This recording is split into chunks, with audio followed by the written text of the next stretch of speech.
a presentation from the department on an update on issues we've been concerned about. Firstly, the department would have had a forensic investigation done on maladministration, on issues relating to funds that cannot be accounted for, on poor governance and so forth at the NSF. And therefore, the department would have presented the report to us last year, towards the end of last year. There were recommendations that were brought before the committee in that forensic investigation report.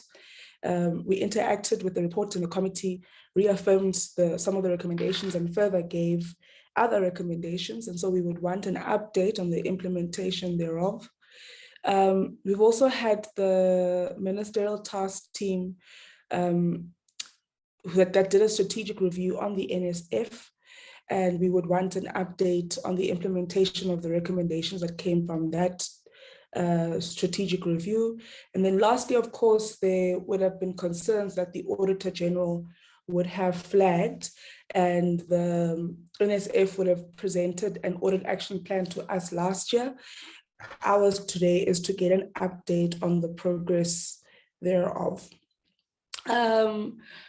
We were supposed to receive this briefing, colleagues, on the 8th of March, or this update on the 8th of March. However, we had to change the committee program, given the fact that we had unrest in the sector. There were student protests, and therefore we felt it was important for us to have urgent meetings with various stakeholders. So we moved we postponed this briefing. SCOPA was due to receive the same update, I think, on the 22nd of March. And so we had wanted to find ways of meeting, of possibly having a joint committee meeting. However, the minister, I think, well, there was a reason why that meeting had to be postponed. And given the fact that we have postponed our international study tour until our application is approved, this week was therefore open, and we felt that we need to optimally utilize the time that we have, and therefore schedule this meeting or this briefing for today. So that is what brings us to this point, and I want to thank all of us for availing ourselves today. We received an apology from the minister, and so we then implored on them to have the deputy minister present to us this morning. And I believe the deputy minister is on the platform and will be leading the delegation of the department together with the DG, who's also responsible for NSF. And I believe that colleagues from the NSF, see Mr. Mabusela is here, are also here to take us through the presentations. I'd like to check from Anele if there are any apologies from your side, Anele. Good morning, Chair. Good morning to the honorable members and our guest. Yes, Chair, indeed, as you've indicated, an apology from the minister who's attending today. I will also receive an apology for a departure from the deputy minister. In terms of the members, Chair, we receive an apology from Honorable Chirwa, who's attending the PC on health. We also receive an apology from Honorable Kakao, who could not join the meeting due to party commitments. And from the department, we also received an apology from Bob Ovava, who will be leaving the meeting at 10. Thank you very much, Chair. All right, thank you very much, Anele. Can I just ask, we received the apology, I think Ms. Shoba sent the email. Can we just request that a letter be sent to the committee and that it indicates the reason why Minister can't be in the meeting today?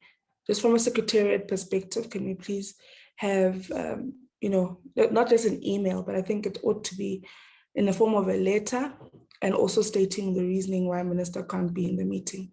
And then DM, I think you're joining another program later today. So you can also just, as you make your opening remarks, indicate where you'll be as you leave us at 10 o'clock. But that apology did come through to us yesterday. So having said that, I'd like to then hand over to the Deputy Minister, Putima Namela, to lead the delegation this morning. Sorry, DM, before you come in, I see there's a hand from Honorable Litsie. Let me just take the hand and then I'll come back to you, DM. Honorable Litsie. No, thank you very much. Am I audible? Yes, sir, you are. No, thank you very much, Chairperson. Good morning to yourself, all honorable members, the Deputy Minister, the DG, the team from the DDGs who are present, the team from the department, our committee, support staff, and everybody else on the platform who I may not have mentioned. Chair, I apologize for raising my hand before the DM can come through. But I'm raising my hand, Chair, to raise a concern, which is not the first concern that we are raising. The concern, Chair, is that we received the presentation from the department last night at 19:43, 17 minutes before 8 p.m., which you know, hampers our ability to properly and thoroughly prepare for such a meeting. And I think let's implore our colleagues from the department that next time, can we please receive the presentation on time? It does not assist us, it does not assist them, it does not assist anybody when we receive a presentation that late. We had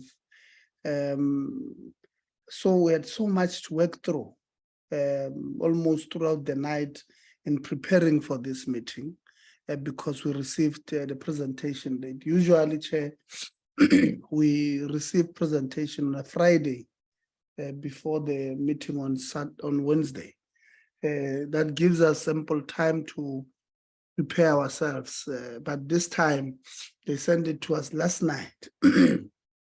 And it cannot be. And I think, DG, we honestly can't work like this. Let's, please, let's help each other to do our work properly. We do not want to hamper on your preparations, on your work, but also receiving a presentation at night hampers on our ability to do our work. As some belief, doch. Let this be the last time, Chairperson. Thank you very much.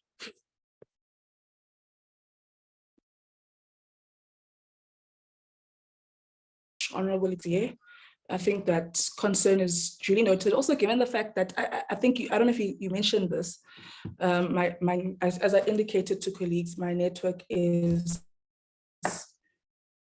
extremely bad when I have load shedding. But I mean, we would have, this presentation was meant to come to us on the 8th of March. And then it was supposed to go to Scott on the 22nd of March. So, you know, I think when we sent the request, Anela, when did we send the request?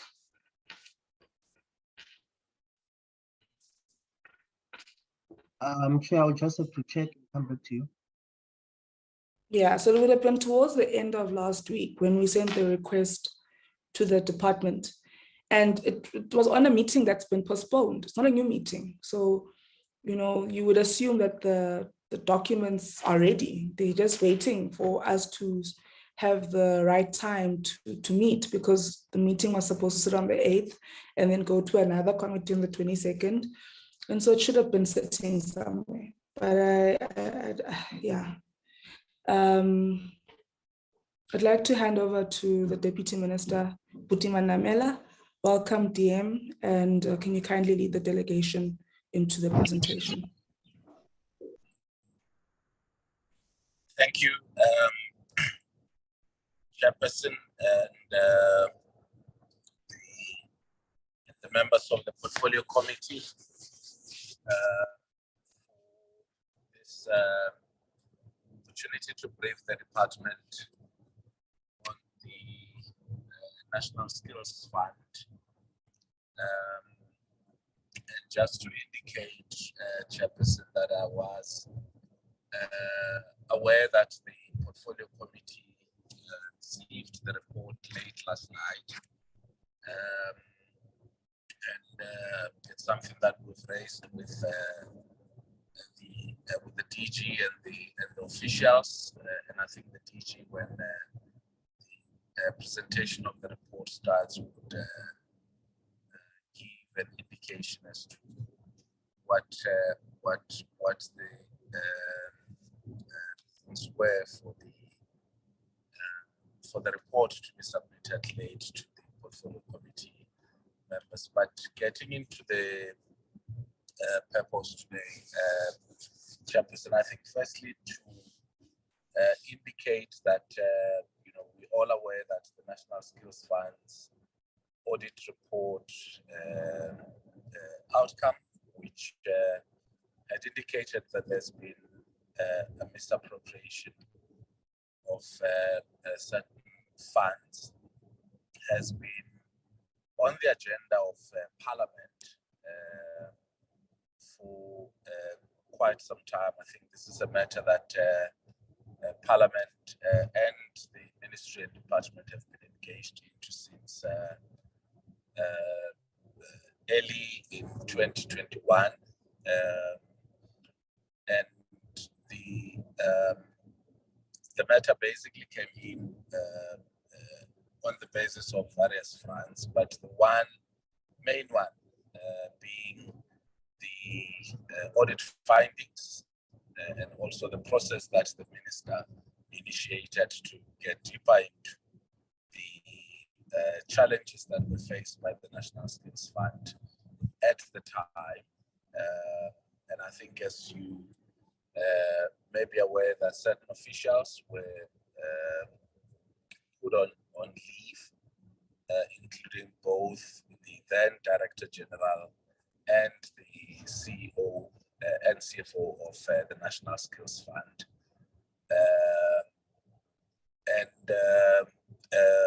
A task team was appointed, a ministerial task team was appointed to that effect, and also that a forensic investigation was also instituted by the minister to get deeper into the challenges that are facing the National Skills Fund. And so all of those then led to the report then being handed over to the department, the forensic report by Nexus, the Ministerial Task Team report being handed over to the minister, and I think we subsequently had the senior officials who were involved, for whatever reasons, terminating their employment or having had their employment with the department terminated.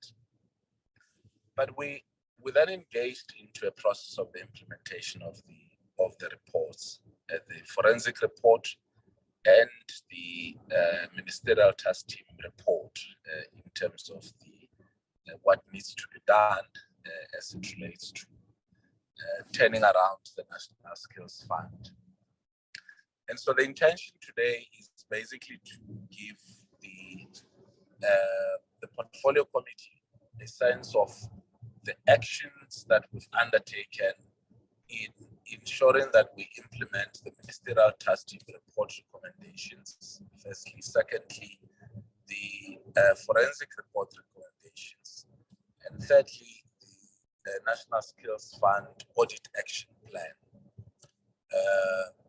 So what the DG and the department will basically be taking the Portfolio Committee through those three components of what we're doing to turn around the National Skills Fund. Since the Minister has since appointed an acting CEO and also instituted measures that would result in seeing a turnaround in the National Skills Fund.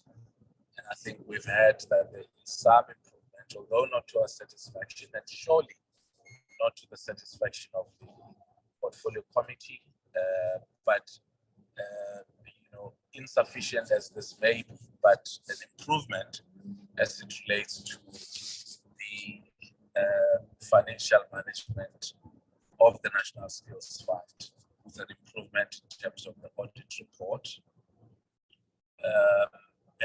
And we are quite confident that with the implementation of the two reports and the audit action plan, we will be able to realize a complete turnaround in terms of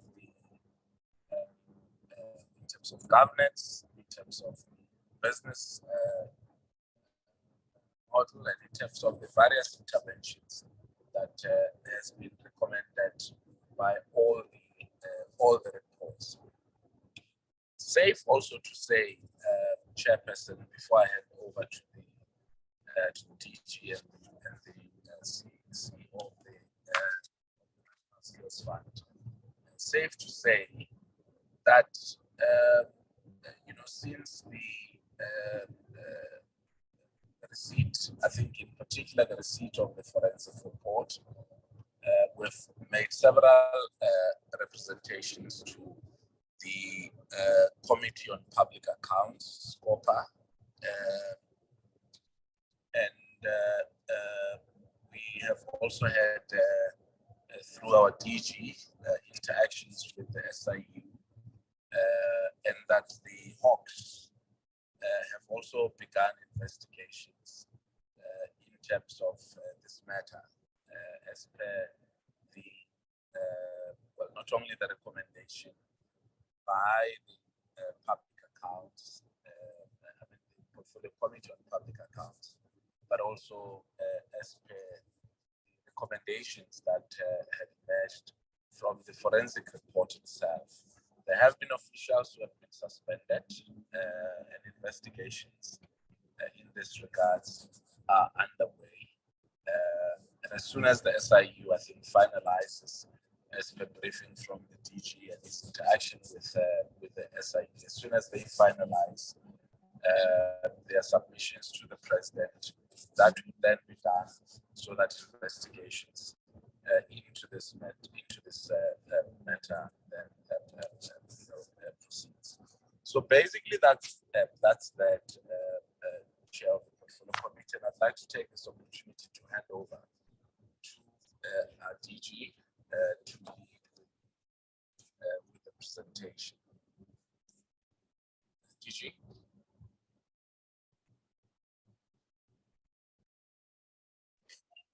Thank you very much, our Deputy Minister. Sorry, just before that, DG, the Chair had asked me to indicate the engagement that I have. We are supporting the Tshwane North DHET College Chairperson. They're having an engagement with industry, business this morning, and it's part of the initiative that most of the DHET colleges are having to try and strengthen relationships with industry in and around their vicinity. It's an event that we've been postponing for quite some time, and that it was long scheduled, and unfortunately, my sincerest apologies that we could not postpone it once more. But I'm certain that the DG and the CEO of the National Skills Fund are more than capable of handling questions from the Portfolio Committee, and that if there is or are any issues that the Chair or the Portfolio Committee deem that they would require ministerial attention, both the Minister and I would then be informed by the department and also by the parliamentary liaison officers out of these discussions, and will also follow up in terms of the discussions and how they ensued. Thank you, Chair, for the indulgence and also granting me the absence of leave. Thank you. DG.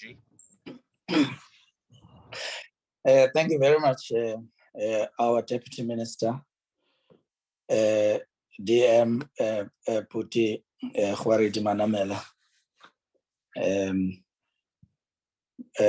First and foremost, for your preliminary comments that are well considered and provide a good platform for us to make our inputs. Siyabonga kakhulu DM for your leadership. In the same commitment that the DM is, we are both scheduled to be in that meeting, but the department has decided that the DG stay with this meeting chairperson, and therefore I will be with this meeting for the entire period. And we have sent our apologies since our DM is representing us at the program of the Tshwane North University.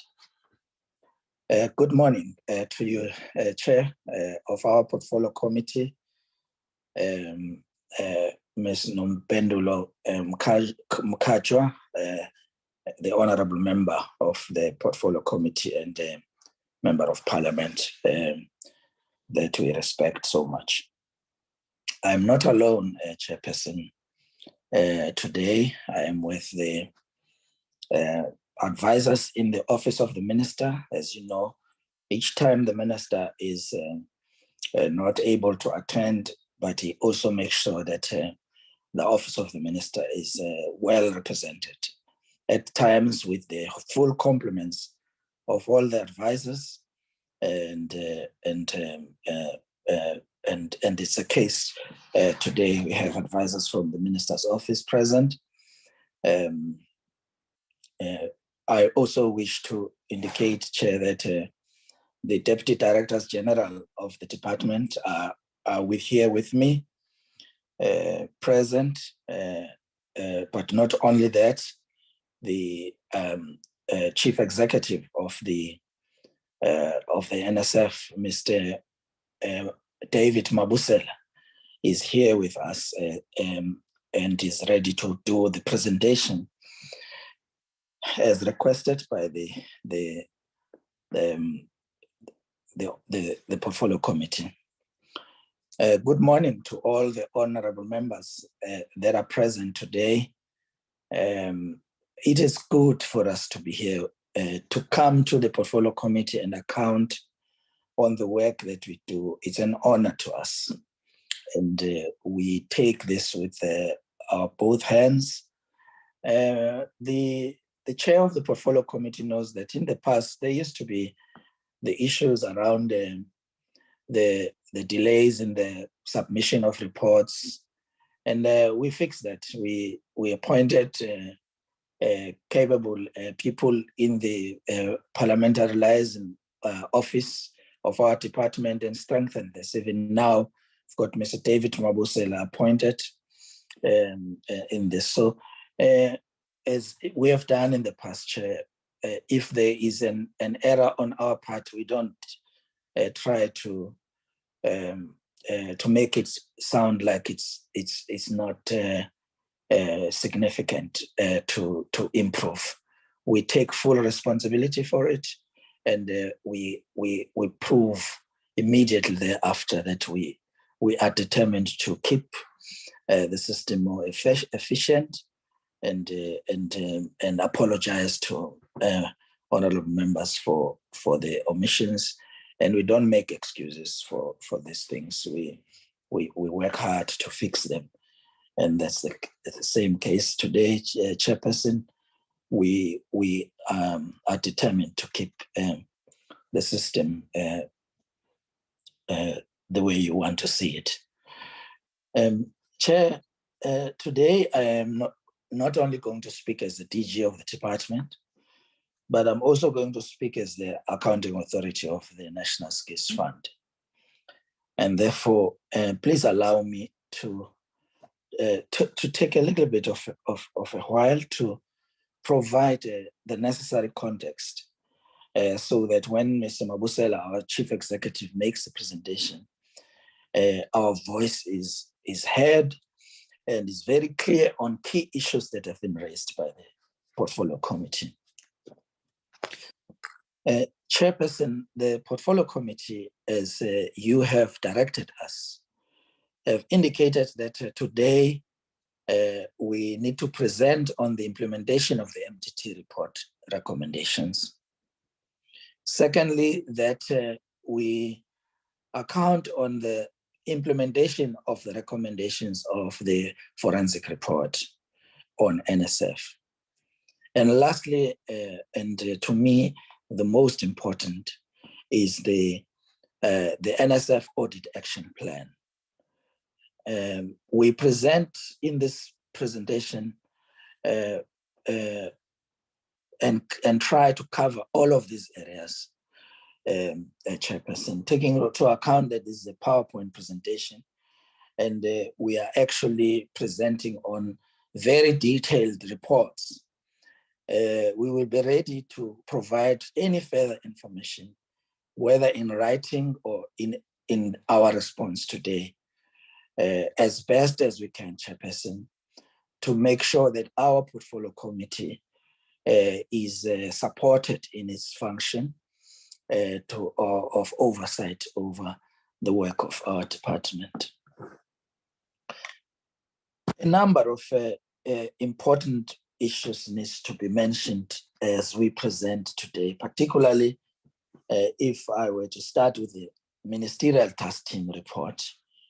You will recall, Chairperson and honorable members, that since the 26th of October 2022, when we presented to the Portfolio Committee, we indicated that the report of the NSF Ministerial Task Team had been tabled to us, and that we had started to the process of implementation. And we committed to providing a progress report on the implementation of the forensic investigation report. And we took note of the concerns of the Portfolio Committee on particularly the audit action plan. Today, in no uncertain terms, we provide progress in this area and feeling very empowered by the fact that we are doing this in the light of thorough and detailed reports, or not only of the Auditor General, but also the report of the Ministerial Task Team.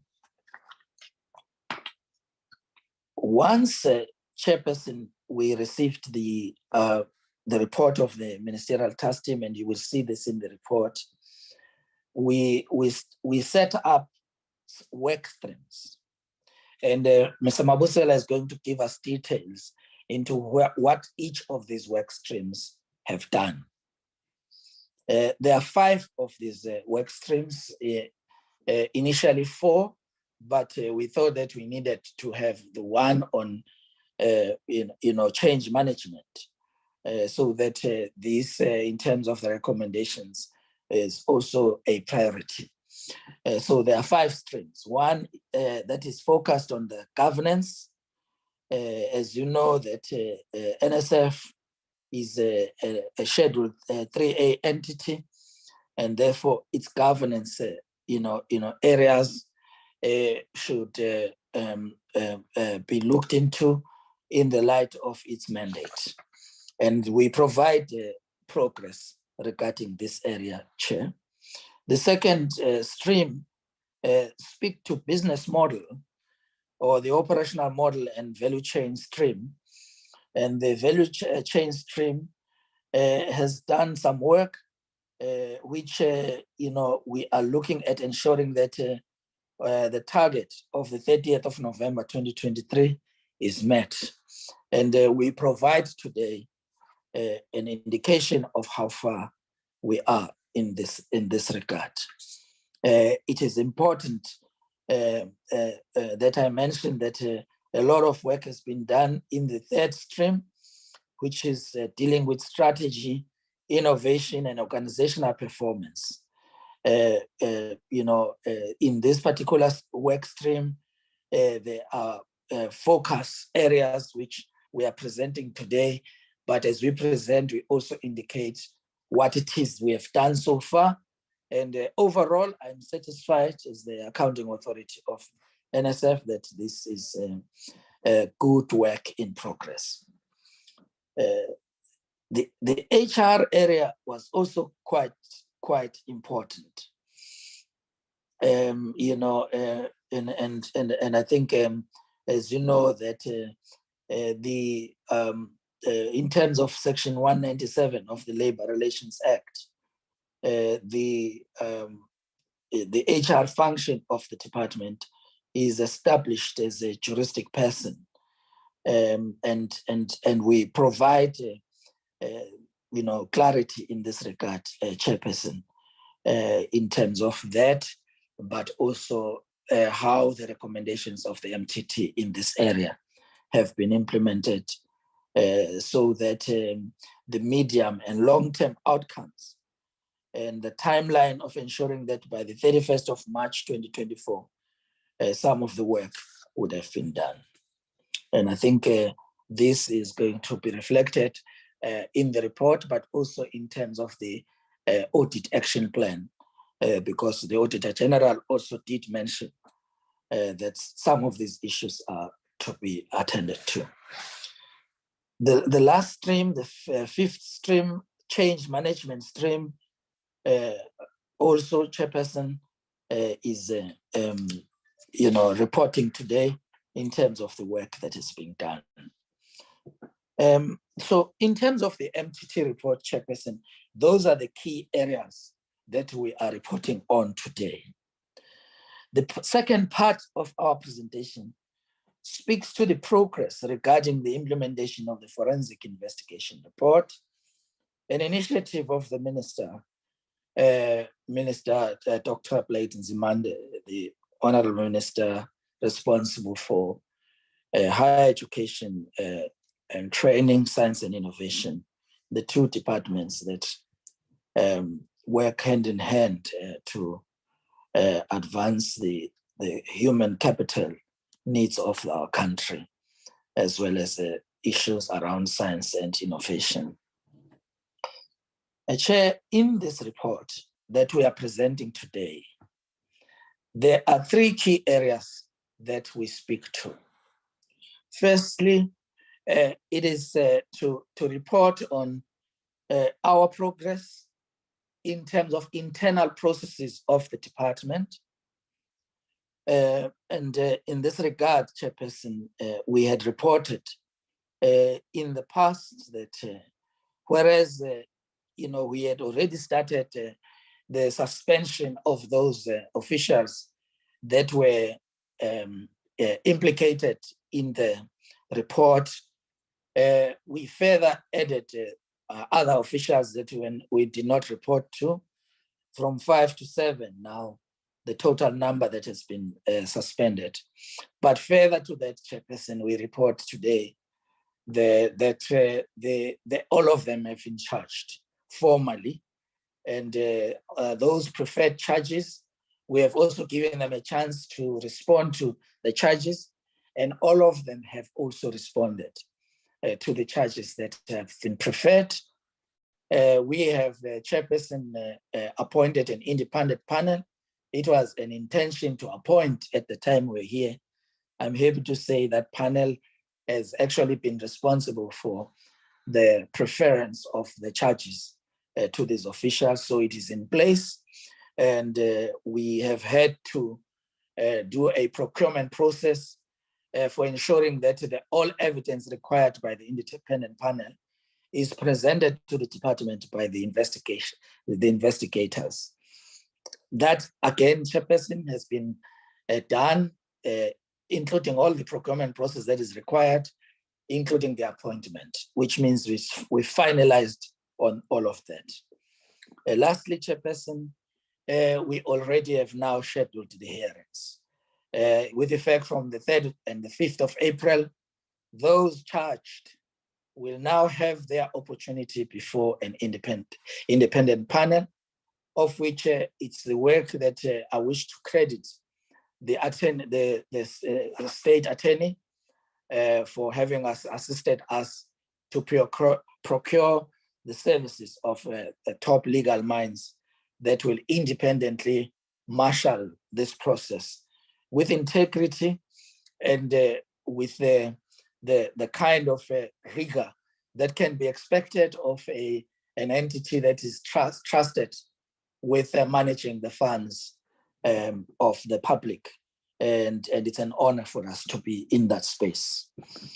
Chairperson, we further provide in the last section of our report, which is part 3 of the report, an indication of the audit action plan, where we are directly showing the implementation of the recommendations of the Auditor General. Chair, you'll recall that the forensic investigation focused on about 10 projects, but it is the work of the Auditor General that covers the whole spectrum of all other areas which may not have been covered by the forensic investigation. And so it is important that we keep updating the portfolio committee on our audit action plan, taking into account some of the issues that were raised by the portfolio committee. Chairperson, you yourself in the last particular committee meeting raised a concern about the fact that as we suspend the officials at NSF, we must also look carefully at the capacity of NSF to fulfill its current function. And Chairperson, we present to you in terms of our audit action plan, very happy to say that since the 1st of November last year, we now have a fully fledged and appointed Chief Finance Officer. We had said we have advertised, we now have appointed. And since the 1st of November, the CFO is in place at NSF. It's important, Chairperson, that we say this, which therefore means that the NSF has a fully fledged and accounting authority, has currently an acting chief executive, a position which already, Chair, as it has been seen in public, advertised, and I'm happy to say that already interviews are scheduled in this regard. So you have a clarity in terms of our determination to fill this. Chair, the important position of the fund manager has been filled since the 1st of October last year. The position of the Director, Information, Communication and Technology since the 3rd of January 2023, the Director, Financial Planning and Reporting, the Director, Financial Administration already advertised, Work Integrated Learning already advertised, and Organizational Strategy also advertised. But we provide the details in terms of other positions as well in the presentation that we are making. We also further provide an indication of how the findings of the financial reporting within the GRAP standards has been dealt with, issues of accruals, infrastructure assets, trades and receivables, the deferred expenditure provisions, and prior period errors, which had been reported.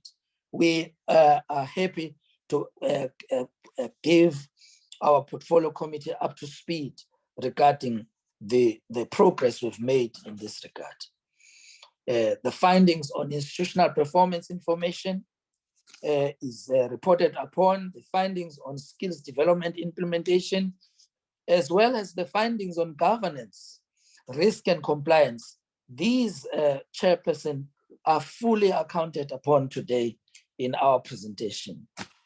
I'm really very proud of my colleagues at the NSF. I think in all my visits to monitor the work of the NSF, I find that whereas the Auditor General at some point indicated a concern about the attitude of the officials towards the Auditor General, in the words of the Auditor General himself or herself or itself, we report, Chairperson, that that is a thing of the past. We've got a professional team of experts that are determined to turn around the system.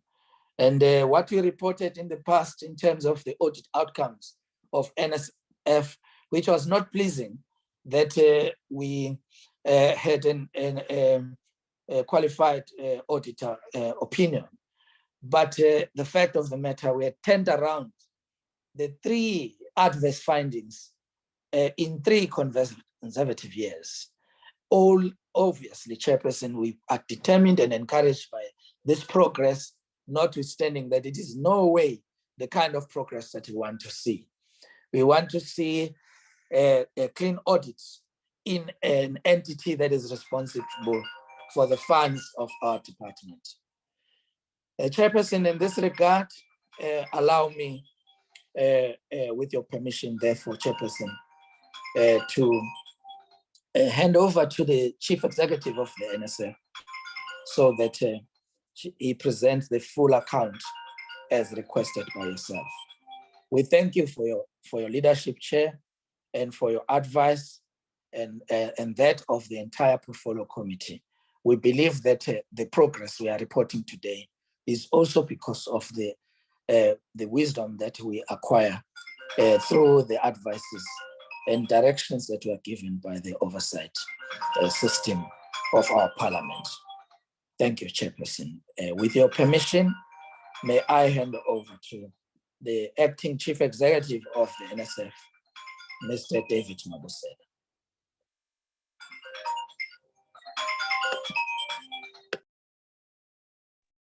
Thanks very much.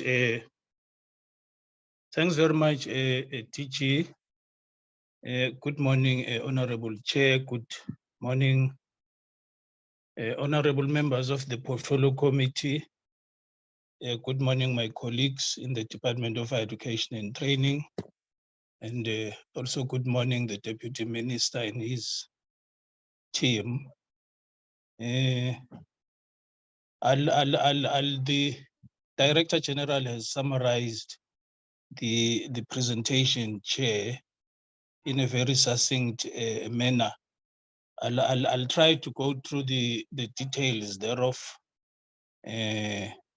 without being pedantic or without repeating quite a number of stuff he has already alluded to.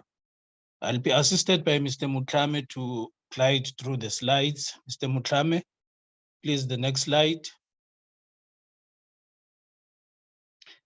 Chair, as directed by the committee itself, this is what we prepared, Chair, with respect to this session, which touches on those aspects. The first one in number 3 is the implementation a report of the MTT on the reconfiguration of the NSF, the implementation of the forensic report as item number 3, as well as the audit action plan.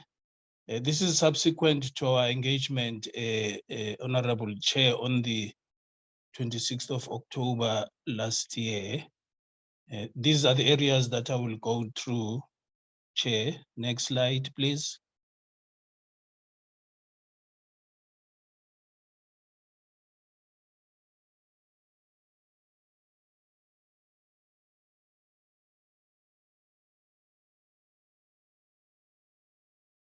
Chair, the Director General subsequent to the adoption of the report by the minister, the DG then went on to then approve an internal structure within the NSF that will look at the implementation of the recommendations arising from this report. And since then, what we did, Chair, as an approach, we started from coming up with a draft implementation plan, and which is now fully endorsed. That plan, Chair, as the DG has alluded to be able to address all the issues that are recommended there, it touches on those 4 implementation streams. Those are the work streams which we then saw fit to then disaggregate the report for a very efficient implementation. The governance work stream, the business model as well as the operating model and value chain stream, the strategy, innovation and organizational performance stream, the human resource stream, as well as the last one, the change management stream. Next slide. If I may just go through each of these streams, Chair, which are currently active and they are doing all the work. They are teams actually carrying out these activities. If you look at the governance stream, Chair, you'll notice that this really relates to issues of the establishment of the NSF as a Schedule 3A entity, vis-a-vis what the Skills Development Act currently provides with respect to the function of the accounting authority on the one hand and the executive authority on the other hand. Chair, in this respect, the PFMA is clear with respect to the executive authority with respect to the functions of the executive authority regarding these type of entities, the 3A entities, to say he is the overall steward of the funds of any government entity that relates to the PFMA. Whereas if you look at the Skills Development Act, it somehow put another spanner in the works with respect to the fact that it also then allocates such responsibilities to the accounting authority. And in some way at operational level, that tends to create some disjuncture in terms of implementation. So, Chair, the National Treasurer obviously is the custodian of the PFMA. So this stream, Chair, is looking at how do we then, in the long term, Chair, because this deals with legislation, how do we then look at amending legislation in such a way that there is a clear connect between these different pieces of legislation, the PFMA, the Skills Development Act, in relation to the different functions that are allocated to these different authorities. So, Chair, this group, this stream is paying attention to that, and which will then culminate, if successful, to the NSF now being established as a juristic person, and which will then bring about the issues of then developing the NSF constitution or charter, which will be the basis for the NSF to conduct its business as a juristic person. Chair, we are looking at, this is a long-term outcome, as I have said, because it includes quite a lot of consultation. Initially, the view was that by the end of June this year, we would be able to complete this task. But then when we dissected the report, we saw that there were short-term targets there were medium-term targets as well as long-term targets. The long-term targets, one of them includes the issues that relate to legislation, which obviously relates to broader consultation within the various stakeholders, even up to the level of NEDLEC with respect to the Skills Development Act. So this chair will then relate to a long-term kind of a target. Next slide, please.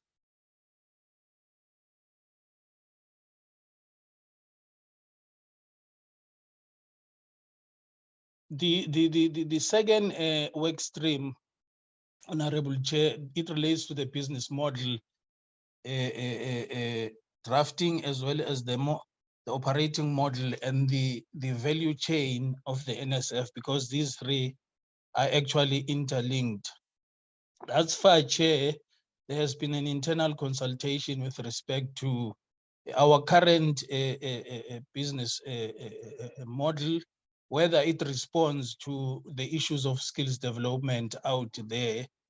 Obviously, this relates to the quantum of levy that we get with respect to the number of interventions that we make in skilling the nation. And so a responsive business model supported by these SOPs under the operating model will be able to articulate a strong value chain of the NSF, from applications by STPs right to the disbursement of funding to them. And obviously after that, the question of reporting, monitoring as well, and so forth. So this group, Chair, is concerned with that. At the core of it, Chair, it deals with the value chain of the NSF is divided into two: the core deliverables with respect to skills development, and then the supportive, which will then relate to how to then support the core function by coming up with other business processes like corporate influence, legal influence, IT influence, and so forth. They are working on those. And so to address this, Chair, currently we're looking at the gaps that may exist in the current model. As you would know, that at some stage, PwC was commissioned to carry out this exercise. And there's a wealth of information that came out of there, which we then need to contrast with what is currently happening in the NSF, what we call the as-is business processes, and with what is proposed in the report of the MTT. In other words, the new things now that respond to the skills development environment funding out there. So currently, Chair, our point of departure, it is the current business processes that are there in the NSF, and we then interface those on the recommendations of the report to see where the gaps are, and then conclude to close those gaps. At the face of it, Chair, the stuck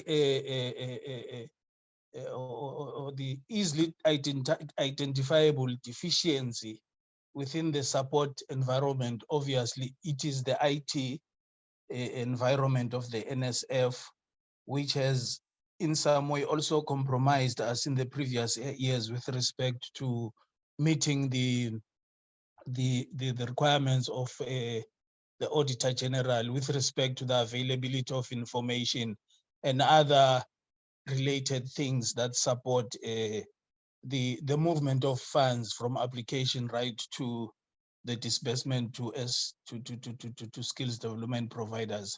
So this work stream, Chair, is looking at, this is one of the work streams that has a lot of work to do, because it looks at the business processes that must translate to standard operating procedures, and then obviously then those will be used then to conduct the full business or value chain of the NSF.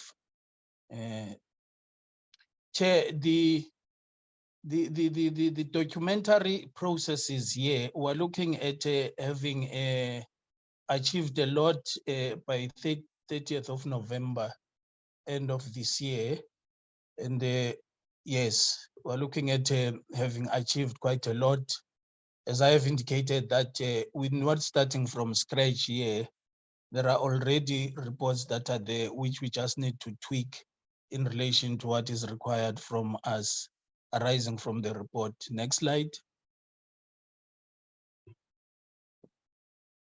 And then now when we look at the third stream, Chair, now this is the very same stream, Chair, that proceeds then to look at strategic issues that relate to the NSF. If you look at one of the recommendations of the MTT was that the NSF is caught in a situation where we are short in terms of preempting what type of skills are needed there. In other words, our posture currently is kind of reactive more than proactive. This is simply caused by the fact that our research chair structure is not yet fully loaded. It's not yet at the peak where it is supposed to, which will assist us to preempt the skills development environment there in terms of the demand and supply of skills there, as well as the labor markets and other related economic matters. And so, Chair, this stream is also working on strong establishment of our research and planning requirements, which will then culminate into us being able then to integrate all these pieces of researches that are already there in terms of the labor market intelligence, in terms of the DHET, in terms of the NSA, and as us now, the NSF, using this newly formed platform, will be able then to digest all this information, not in a reactive manner, as I have indicated, but rather in a manner that is foresighting, that is planning skills development, as well as skills development funding. Chair, we're looking at achieving these things under this part, at least by the 31st of March 2024. Obviously, Chair, this will relate to a relook at the mission that we currently have, the vision, the mandate, and as I have indicated, quite a number of other supporting platforms like our IT platform, whether it will be able to carry this. Currently, it is failing, as I have indicated in the previous slide, and therefore here, the issue of IT environment resolution also becomes critical for it to be able to carry this new unit, which relates to research, basically the skills plan. Next slide, please.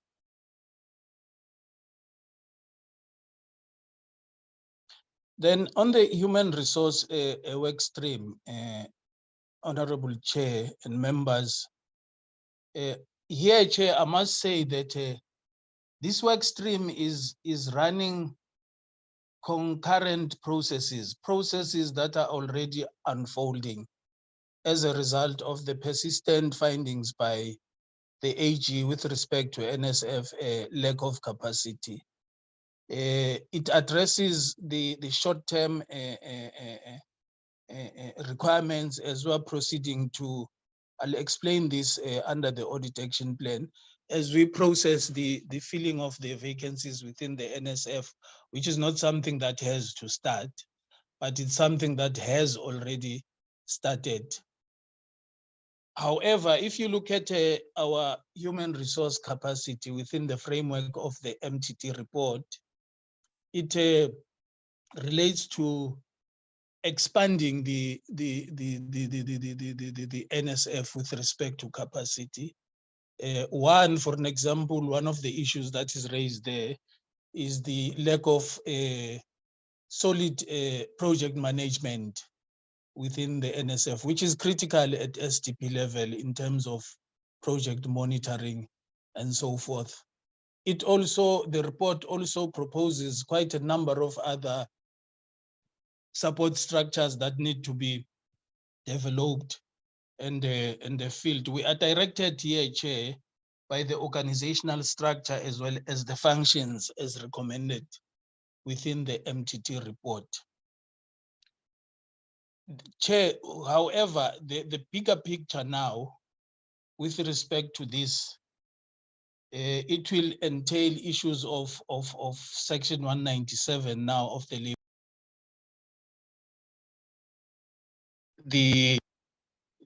movement of and the rights of workers when they transfer from one employer to the other, as well as up to the stage where NSF is a juristic person, and now in terms of it currently being proclaimed as a Schedule 3A entity.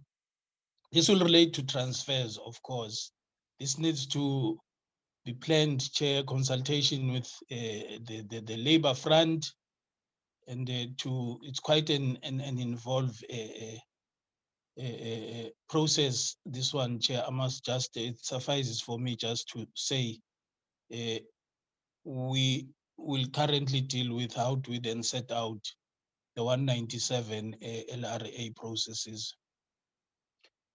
As I have indicated, Chair, this the review of the organizational structure of the NSF, which is a given within the report, that will then need all those HR processes that then come into play in relation to those functions within the proposed structure, the development of the job profiles arising from that, and all the recruitment and selection processes now as they relate to HR. These things then culminating into expanding the NSF in terms of the MTT report recommendations. This is a medium-term to long-term outcome, Chair, of which the timeline that we have given there is the 31st of March 2024. But as I have said, Chair, to say this is not something that is not running. There's concurrency here. The process has already started. We just need to keep the momentum going in terms of filling the current vacancies, but in consideration of the further organizational restructuring that is proposed by the MTT. Next slide.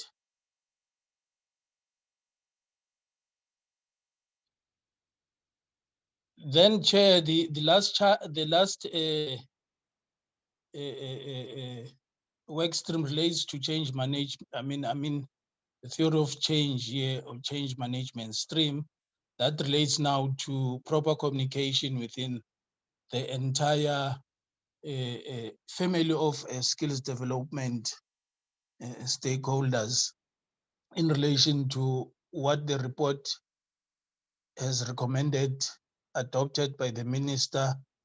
DG signed it off in terms of implementation, and now being implemented by the NSF, and bringing the attention of all our stakeholders internally as well as externally with respect to these changes, so that there cannot be shocks in the system. These are the things that we will do, Chair, and hope to achieve by the 30th of November 2023. Next slide.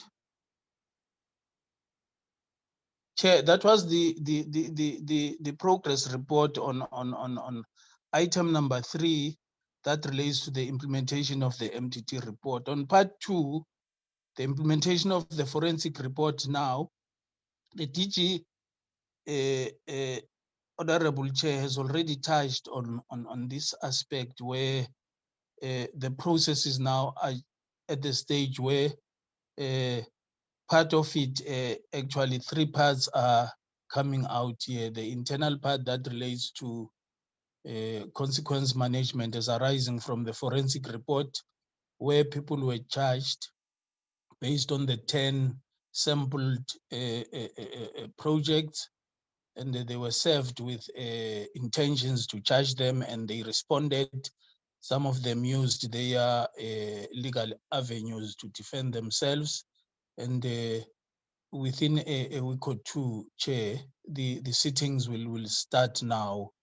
The hearings will start then to come out with a version in relation to the charges that are proffered against these officials. Then at the other front, Chair, it is the Director General Engagement that has started, Chair, at many fronts with respect to the Special Investigative Unit, Investigation Unit, where there has been consultations with respect to the procedure, the modus operandi moving forward, the document compilation, and other stuff that are related to SIU doing their work. They have been in touch with the DG Advocate Ndimpie. He has been in touch with the DG in relation to how does this then move forward, the civil aspect of recouping all what NSF lost throughout this. And as the DG has indicated, there may be an increase of scope in this respect. The other part, Chair, which relates to the criminal investigation now, that relates to the Directorate for Priority Crime Investigations, the Hawks. They have been in touch, have been working with the Office of the Acting Chief Executive, also with respect to gathering information at this point in time, and also other related matters that will assist them. For an example, an affidavit has been deposed now with respect to the full process of the NSF. How does it work? Who is stationed where? This is in relation to then mapping out and locating people that may possibly, one, be charged criminally or be not found guilty in one way or the other. At this point in time, it cannot be preempted. I think it suffices, Chair, to say that at my level, the DG has expounded quite a lot on this aspect. Next slide, please.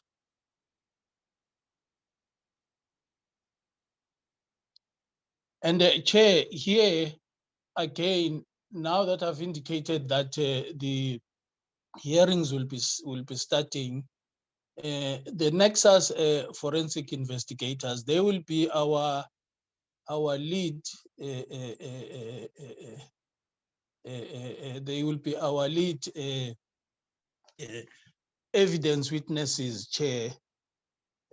But they will present this because they did the inspections in loco. So they are the ones who are clear as to what transpired when they visited this site, what did they find there, and then ultimately coming out in their report, they will become the oral lead evidence witnesses at the hearings, Chair. And Yeah, the other issues I've already related to them. Next slide, please.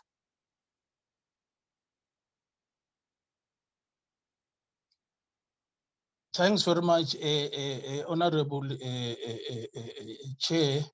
This concludes then the second part that relates to the forensic report, the audit action plan, Chair, update. This relates now to issues that were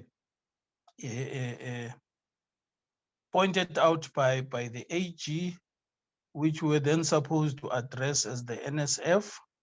In summary, Chair, the critical finding was on the capacity of the NSF, the slow pace in which recruitment was occurring in the NSF, which has great, I must say, it greatly disadvantaged us with respect to a lot of activities that relate to fund disbursement. But at this point in time, Chair, there's a 60% vacancy rate has been addressed, and we are now to date out of the 35, out of the 69 posts, 35 of them have been filled, Chair. This report, Chair, I must indicate that it was compiled to be presented in the first meeting, which was scheduled early this month. 2 weeks now into this, Chair, I think there were interviews that also said at lower level, deputy director level, and so forth. Therefore, there's actually a change in this picture at middle management and junior level vacancies. But then at senior management level vacancies, we now have the chief financial officer, Chair, who resumed his duty on the 1st of November 2022. He is driving the audit process currently. And the fund management director, who is responsible, Chair, for the bridge between what we disperse and the reports that we receive from skills development providers in terms of implementation. This is based on the fact that we disperse funds on the basis of tranches, Chair. When we allocate, we don't allocate a full amount at a go, but that amount is divided into tranches, and those one tranche determines, the success of the implementation determines the next tranche, whether it will be there or not. Chair, if a skills development provider doesn't perform, then the next tranche is unlikely to come out. This work, Chair, is done largely by the fund manager.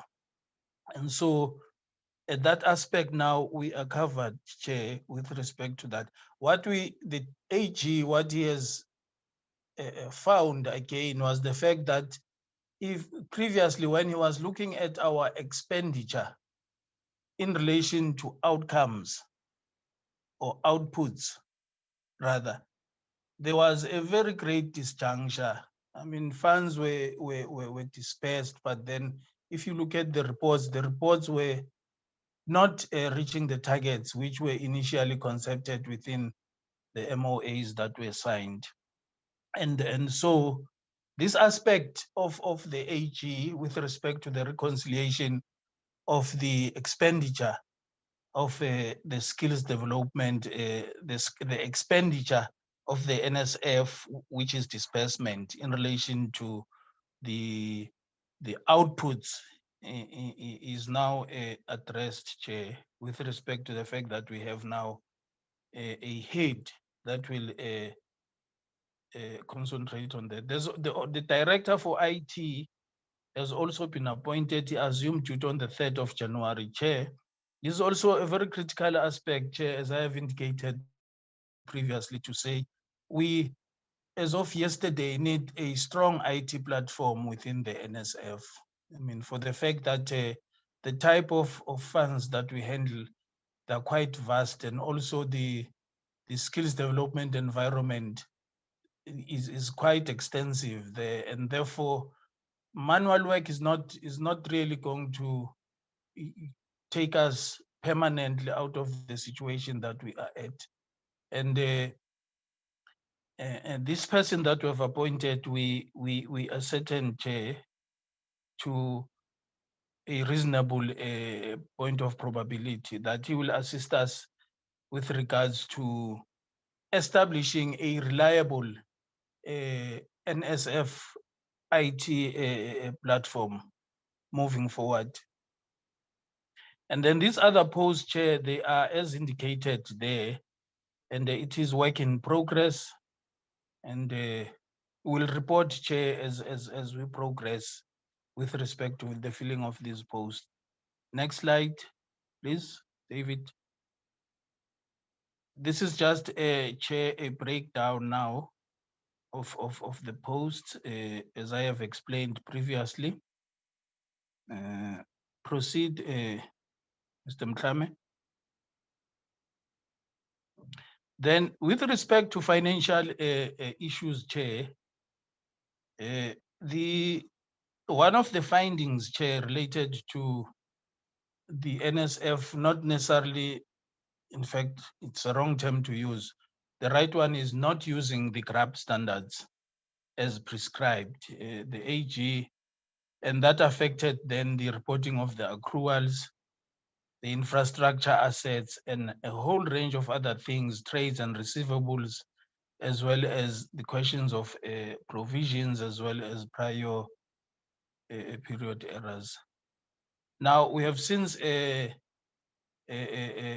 corrected this, Chair, without any academic arguments to say a standard is a standard. It does not need to be argued out. It simply needs to be applied. We have overcome that academic lockdown, Chair, and we are applying these standards now as they are presented to us and as pointed out by AGSA. And also the issue of invoice capturing and reconciliation, those are now done on monthly basis, Chair, and wherever there are any variances that are detected, they are then detected on time and addressed accordingly. That relates also to the journals also. They are subject to internal audit, though the internal audit aspect, that is another scarce skills area, Chair, that we have battled to get people at. And as a result, though we are supported by external processes here. This is quite an important area, Chair, here, because all MIs or material irregularities, they relate to this, and the internal audit then comes into play with respect to then conducting those determination tests, which must then indicate what type of consequence management is to follow with regards to that. And as a result of that, of this aspect now, Chair, of balancing our books on time and on monthly basis, we're able to even issue out consequence management to some of the skills development providers which were flagged by the AG, and some of them, they are repaying, they've started to repay the NSF those amounts which were indicated as fruitless and wasteful expenditure from their side, and they couldn't account for them. And also the workbooks as they relate to financial accounting, Chair, They are done on continuous basis, and the statements, Chair, are on frequent basis adjusted accordingly, rather than a big ball at the end of a financial year. And the SITA levy payment, which is a long outstanding prior year finding matter, Chair, which related to the part of the levy that we got from SITAs. And we are now interacting with the skills development branch for us then to get information with respect to then reconciling the levy that these SITAs get in relation to the percentage that goes to the NSF. The next slide, please.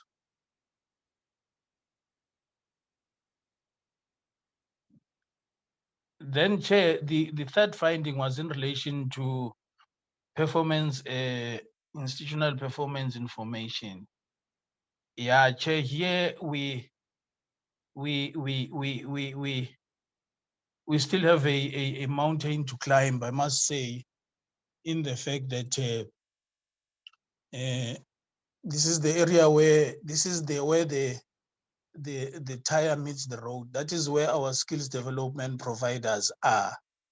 And that is where the information, all transactional information from MOAs to implementation plans, reporting schedules, cash flows, reports, learner portfolio of evidence, all that information emanates from there. Now, the type of skills development, some of them that we are in the process of developing them, Chair, to have this information readily available, and not when the audit process starts. As a result, we then went out to then draft a compliance framework for STPs, indicating what documents are supposed to be stored at skills development provider level at all times and be retrieved whenever they are called upon. However, Chair, for us to be able to facilitate this more faster than we are currently doing, Chair, and for the purpose of assisting the AG, we really need to, we concede that we need to fast track the question of establishing an IT platform at the NSF. What we have done as a contingency measure or as a temporary measure, Chair, we have posted all the information that is required for our own consumption as internal consumption, as well as the AG in the cloud, where it is easily retrievable, Chair. We've created quite a number of modules here, different modules there, where whatever type of information that is produced, it then gets stored there. But that is then a stopgap measure, Chair.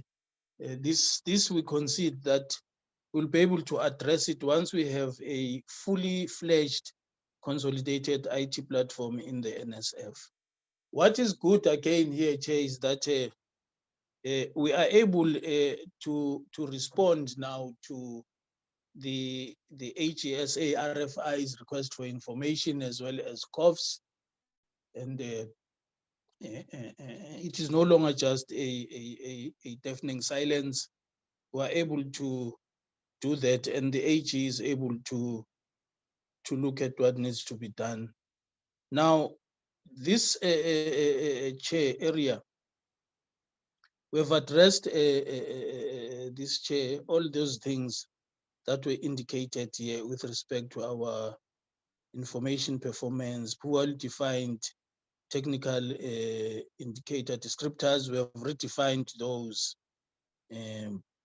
Performance information review and validation framework, those have been established. And the last point there, the Microsoft Dynamics IT system is being gradually deployed for a broader NSF. This is the platform, Chair, that in the software basically in the long term that we will then deploy in the NSF to do, assisted by, amongst other role players, Microsoft here to re-establish this platform. Next slide. Then on the skills development funding, Chair, this is also the area where the HSA scope was limited simply because of the non-availability of sufficient information. And to address that, Chair, we have brought in though they are limited in capacity, the internal audit aspect to carry out continuous reviews with respect to the reports that we get from the skills development implementation unit, which is in charge of this, Chair. And also we are able then, Chair, to then basically address issues of misstatements, as well as the limitation of scope as indicated by the AG. No expenditure, no project expenditure records. That is the part that I have related to, Chair, to say the appointment of the fund manager will be able now to address this, Chair, in the sense that he will be able to make those expenditure reconciliation records at SDP level. And also the question of project files, which I've indicated, Chair, that there's a framework that we have given the STPs as a source of directing their compliance. Next slide, Mr. Mutlame.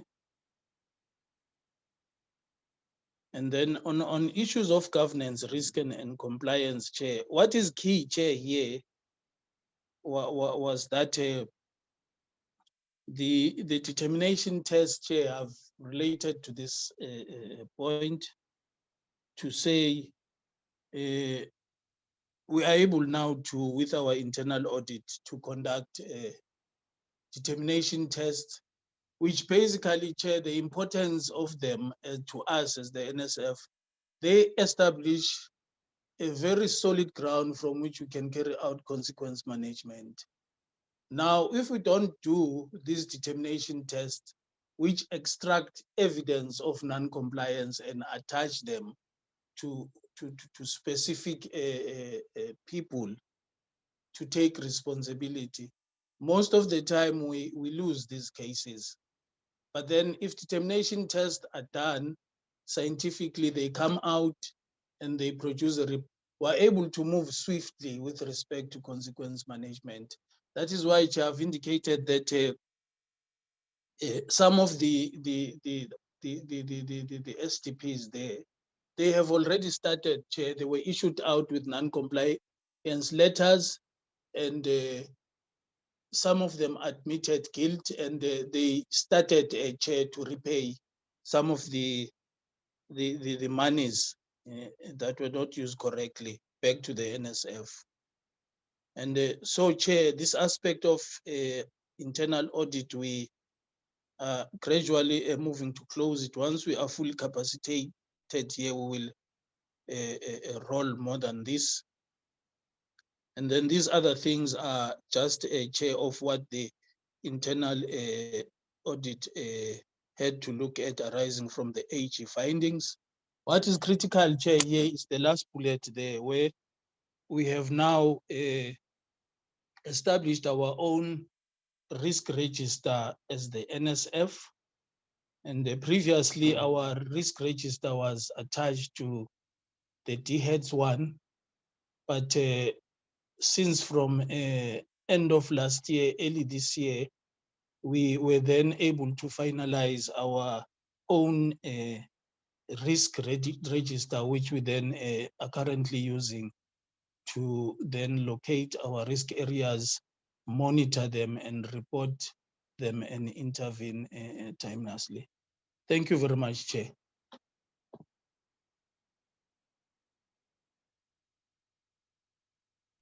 Thank you very much, DG. I guess that's the end of the presentation.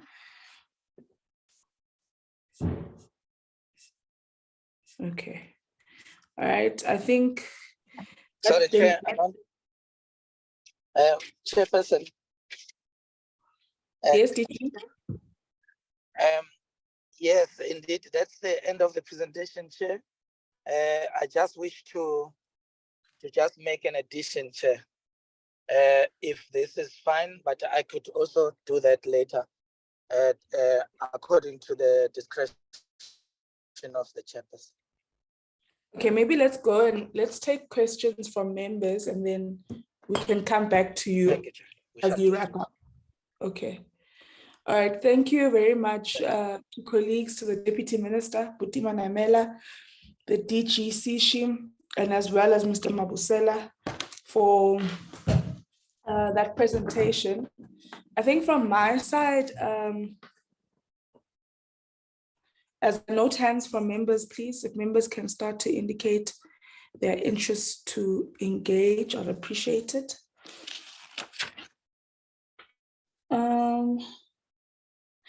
Okay, I don't mean to be petty. You know, sometimes we hear how you colleagues speak about the questions that members ask and how we're so pedantic and we ask about every little small thing. Can we please stop flighting the presentation? Thanks. But I just want to encourage colleagues to proofread the documents before they come to us, and also to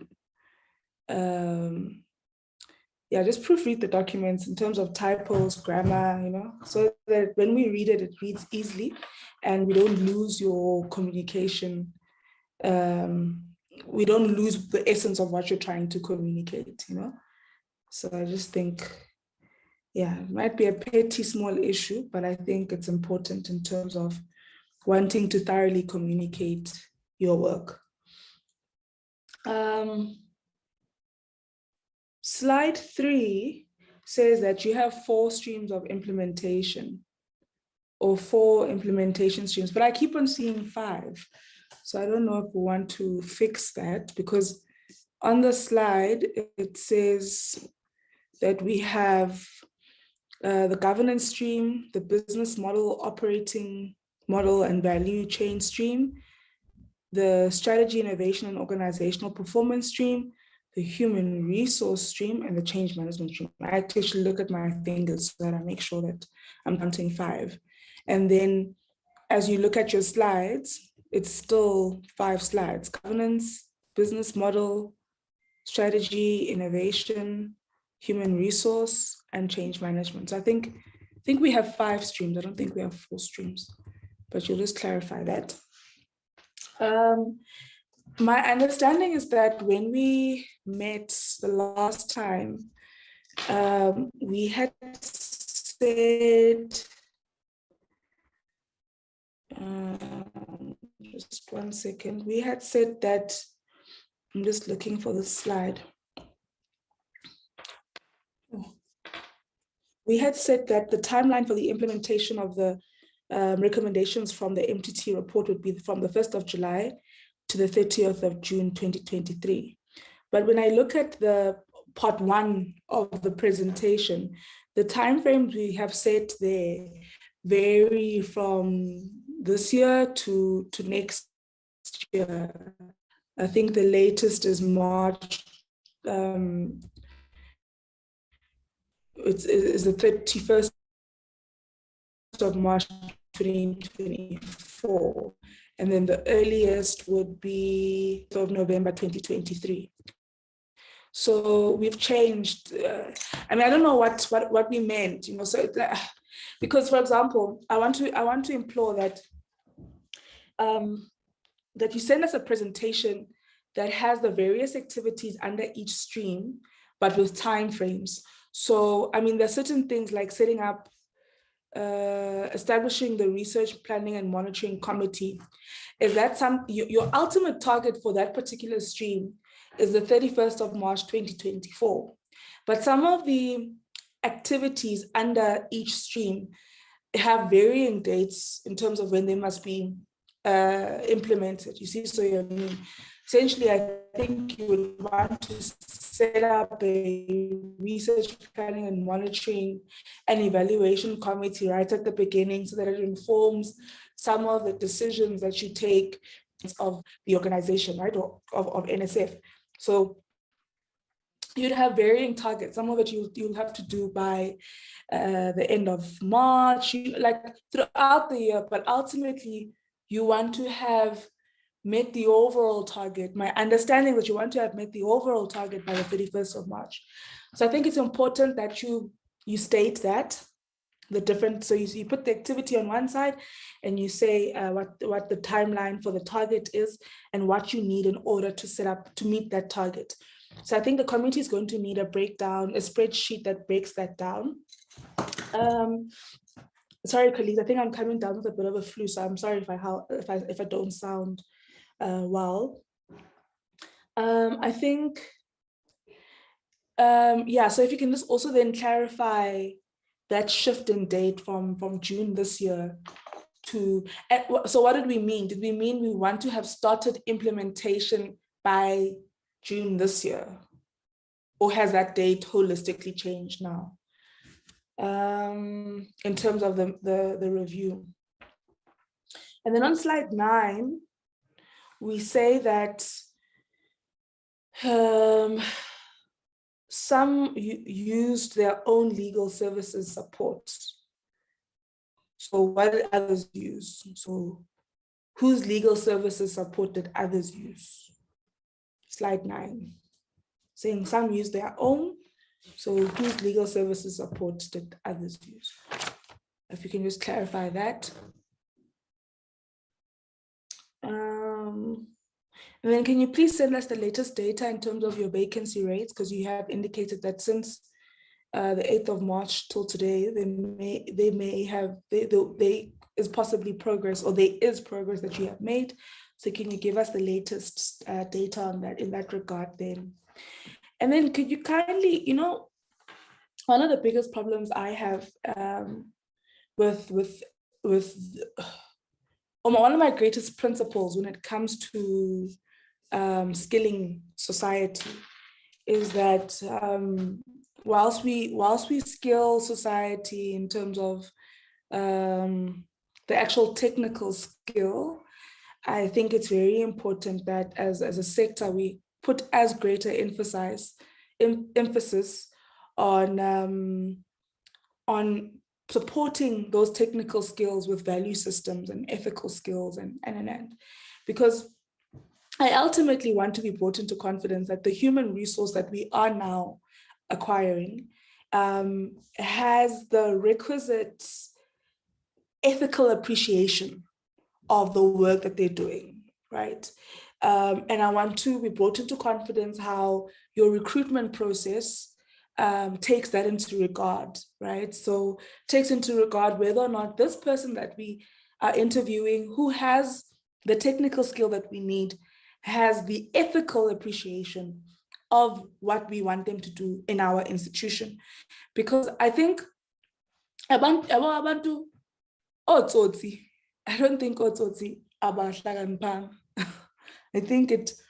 I think at this level of stealing from the state, the people we're working with are very sophisticated and they know exactly what they're doing.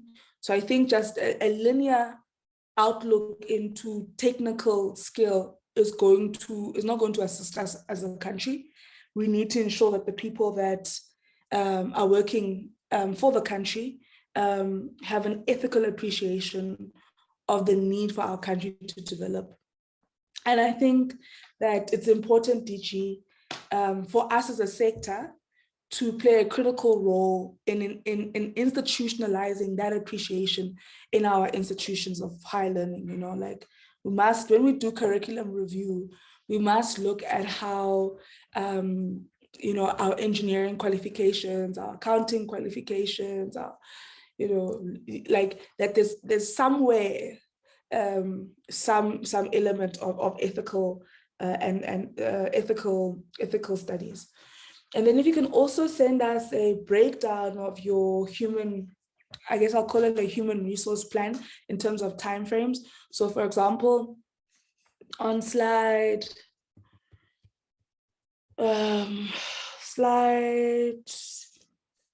12, you would say that the director for financial administration has been advertised, your director for will has been advertised, your director for organizational strategy has been advertised. So I think for us, like, it would be great for us to be brought into confidence that you advertised on this date and you're going to close applications on this date, you want to have interviewed by this date. And I know it's very it's quite the detail you want. One could say it's quite a lot, but I think we deserve as Parliament to be brought into confidence that there is a proper plan with timeframes, and so yeah, I think it's important that with some of those key positions, you're able to bring us into confidence in terms of that. I want to then leave it at that from my side and go to members. I see Honorable Boshov's hand is up, Honorable Sibia, Honorable Mananiso, Honorable King, Honorable Yabo, and then Honorable Litsie. Honorable Boshov. Thank you, Honorable Chair. Maybe I should just quickly open my face so that people can see who I am. But for connection reasons, I would prefer to work only with my voice, if possible, or acceptable. Now, I would like to welcome the report. As it goes, I don't want to say the parties, but at least the party to which I belong scheduled quite a lot of work after the Parliament itself went in recess for constituency work, and I had a little bit of trouble to really thoroughly study this report, but I listened attentively, and what struck me is that we have it seems like a really good diagnosis of what's going on, what are the problems, what are we looking at, some assistance, of course, of external organizations who made findings and point towards the problems. And as I'm a member who only came into this committee when elected in 2019, I don't know what happened beforehand, but I'm sure that the National Skills Fund never had a presentation saying something like, we are going to take the money from the skills development levy and we are going to do with it what we want to. There must have been planning and indications of what will be attempted and what will be done with the money. And I would like to ask, what guarantee do we have that is going to work out this way this time around? I thought while you were speaking, Honourable Chair, that the aspect that you mentioned about ethical people with the right ethical framework to work with these huge sums of money, that is actually the key to what we are looking at. So I don't really know what kind of response I would like to have, because the only thing which colleagues can actually say is, no, but we are going to do it this time around better, and just watch us. But maybe they have something more to respond with, and it would really be good to be able to go back to one's constituency, because as a public representative, one has this desire to go back to people and to say, no, but you are wrong. It's not all bad news. There are really some great advances happening, and one should give credit where it's due. But at this stage, I see that we have advertisements for many of the key posts. Maybe it would be good for us, even though we don't have oversight over appointments, but to be kept informed about people being appointed in key posts, and well, be kept up to speed with that. Thank you, Chair. I think I will leave it at that. I'm sure I have colleagues who will go into detail, and I'll attend to that while it is discussed also. Thank you. Thank you, Honorable Boshoff. Honorable Sibia. Okay, thanks, Chairperson. Good morning to everyone. Thanks for the presentation. Chairperson, on the issue of audit action plan update, are there any areas that are outstanding with regard to the audit action plan and when they will be addressed? The other one, has the NSF ascertained compliance with GREP standards with Auditor General? My recommendations, the implementation of the forensic report. I would like to know whether that it has been said that Director General had engagements with the with the SIU. Does it mean that the disciplinary session would have to put on hold until the Hawks report is submitted? And what Hawks system is being awaited? The last one, what are the projected timelines of the disciplinary processes? Thanks, Chairperson.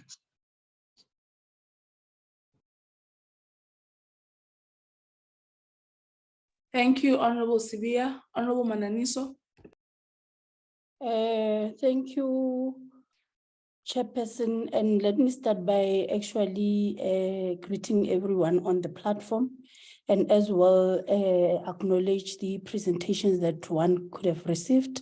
And Chair, I would want just to echo the sentiment of Honorable Litsi to say that there's a need of improvement by the department to ensure that we get these particular presentations on time, so that we are able to do our robust oversight and ensure that we bring proper and workable recommendations.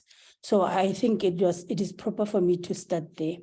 Chair, in terms of other issues, I think you have partially covered me, that we get some report from the department with regards to specifics. For instance, on the issue of the appointments of 35 field vacancies, can we get a breakdown in terms of their demographics, location, and as well the qualifications? The reason why I'm asking this is because of when we've been dealing with NSF, at times when they give us a presentation with regards to what is it that they are intending to do in terms of responding to their challenges, you would have, many questions in terms of whether does the institution has a problem with issues of identifying required skilled people to ensure that they drive the institution, or what could be the issue. So I just want them to actually forward to us specifics in terms of what they have now, in terms of those that they have employed. And the other thing, Chair, is with regards to the long-term outcomes of 31 March 2024, noting that they have as well the short to medium term outcomes as planned 13 November 2023. Can they give us a detailed program of action that would then indicate to us that in terms of what they have planned, how many have they executed per plan? And what is it that they are doing for those that they have planned, however, they didn't do, or their period have lapsed? What is it that they are going to do to ensure that they implement those particular programs to deal with the issue? And then with regards to what the CEO has said, I think I'm very happy that he pointed one of the things that the challenge is project management. And I think that there's the need of us as a portfolio committee to get a detailed report in terms of each and every department organogram, because sometimes you would hear that the department has actually, for example, there's a fund management person who has been employed. So I just want us, them actually to give us the specific organogram per department so that we can see whether is that particular person just being employed as an individual for compliance or what, because you find many institutions employing people from higher level without any subordinates, and hence you would find that there won't be any job that is happening. So can we just get specifics in terms of those that have been employed per the directorates and in terms of how many subordinates do they have in those particular directorate? One of the issues that they have alluded on is the issue of lack of proper records. Can they give us just a spreadsheet in terms of that particular department? Who do they have there? And so that we can check if that, but those human capital that they have is the human capital fit for purpose. I like what you said when you were speaking about Abotsotsi, and I think now it's about time that we get to an end of speaking issue of corruption, more especially when we deal with critical institutions like NSF. If we don't have a proper working NSF for the society, therefore this thing of dealing with triple challenges, it's going to be a slogan. But if we get everything in order in terms of this particular space, you would be able to speak boldly, so to say a better life for all, it's a reality. But while we're still dealing with issues of maladministration, corruption, irregular expenditures, underspending, and other issues, I'm telling you, we'll be too far in terms of addressing this particular matter. And what is unfortunate about it is that this thing comes back to us as the governing party, that it's as if we don't have appetite of dealing with our people's interest and ensuring that we respond to the critical economical issues of the country. So it is important, Chair, that some of the things we must not repetitively deal with them, because it's as if we are just taking a box. On the issue implementation of the forensic report, I just want to check in those that are suspended. Are those particular individuals still receiving their salaries? Because now it's as if at times when we deal with people and cases, but that particular person will be abusing the public purse. So can they just give us in writing in terms of who are those who are getting salary and who are those who are suspended without salaries and so on? The other issue, Chair, one would want to acknowledge that at least with the simplified version of the presentation, we are able to follow through that there's commitment in terms of dealing with other issues. I'm covered on the issue of the grasp matter as alluded by Honorable Sibia, and one would want to question, has the NSF ascertained compliance with performance indicator standards with the Auditor General and the DPME? From year 2021-2022, does this include the 7 officials that had been charged in the 35 out of 69 posts that has filled the vacancies? Where were they taken, which then put the number of 35? And what is the progress on 3 director posts advertised? And most importantly, what is the time frame for the appointment, as they would need to be filled to strengthen the work of the NSF at full capacity? And lastly, Chairperson, are there any areas that are outstanding with regards to the audit action plan? And when will those particular issues being addressed? As I conclude, Chairperson, it is important that NSF get the house in order so that we move at speed and ensure that we do what we have to do as an institution. Thank you. Thank you, Honorable Mananiso. Honorable King. Good morning, everyone. Chair, we currently have load shedding, so I'm unable to put on my screen. Good morning, everyone, and thanks again for the presentation, and also that we note your presentation. Chairperson, yes, a lot of developments actually did take place since the last time we met with NSF. And that is actually very good to see that they did try and put some of the work that was the stuff that was recommended into action, and I must commend them on that. Chairperson, when we spoke the last time with them, there was mention made of an NRF board that will be set up.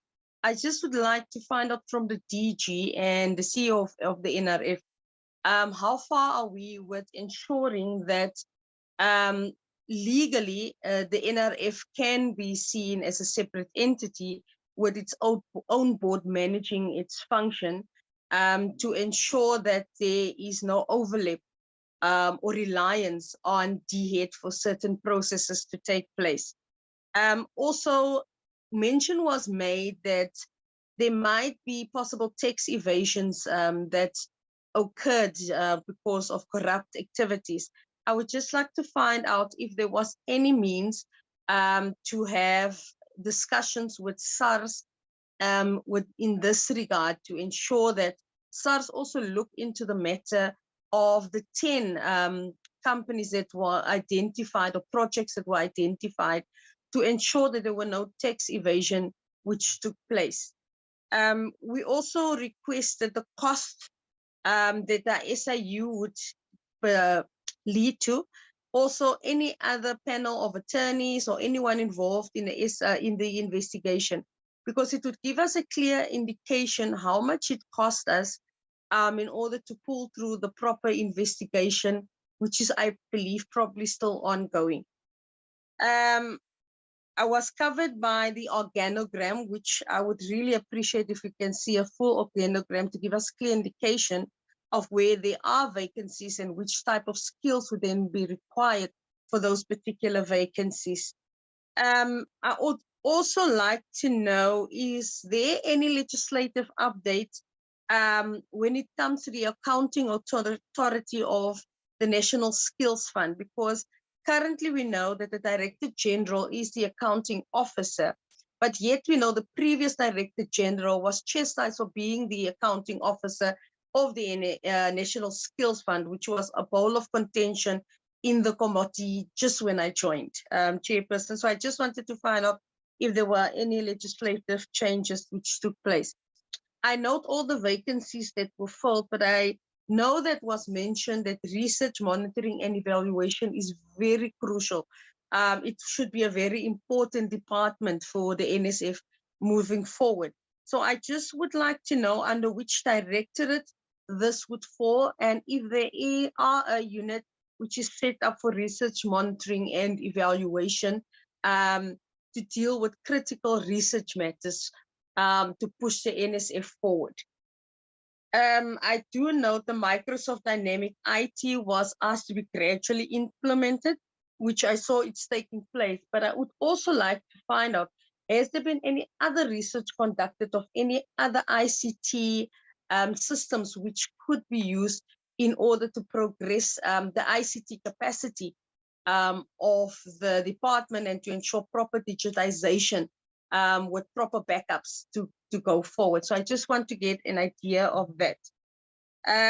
We do note that there is very much overlapping responsibilities and roles when it comes to the National Skills Fund, the National Skills Authority, and the CETAs.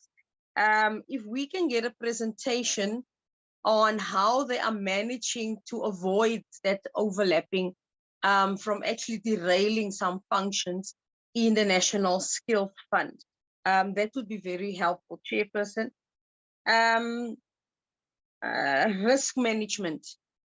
I also did not see anything pertaining to proper risk management. So I just also would like to know under which directorate that would fall. Would it fall under the finance department, which is currently set up, because normally risk would fall into that sector? And then lastly, Chairperson, we've seen the timelines that were given to us. Even though it's a general timeline, what would actually assist us better is an itemized timeline to say, at this particular time, this and this will happen. It will take me 2 to 3 months. It would give us a proper understanding that, yes, the National Skills Fund is about to be embarked on a proper turnaround strategy. because my concern is, in as much as we talk about the National Skills Fund, without the proper skills, integrated skills strategy and a framework, we are going to find ourselves wanting with the National Skills Fund always its mandate being under DHET, being controlled by DHET, because there isn't a proper aligned strategy, how the various skill strategies interlinked with each other for proper fund disbursements to take place from the National Skills Fund. So thank you, Chairperson. Thank you, Honorable King. Honorable Yabo.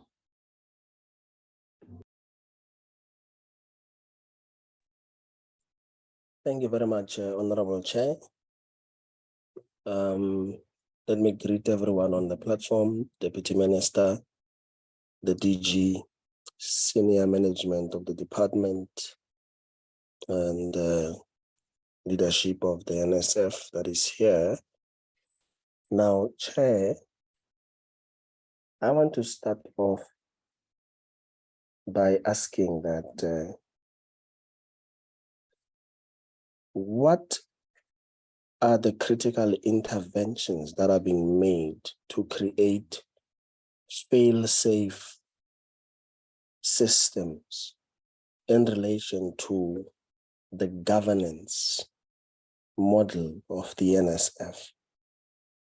I ask this question within the context that what we are dealing with is a failure of governance, checks and balances, fail-safe systems, frameworks, and procedures.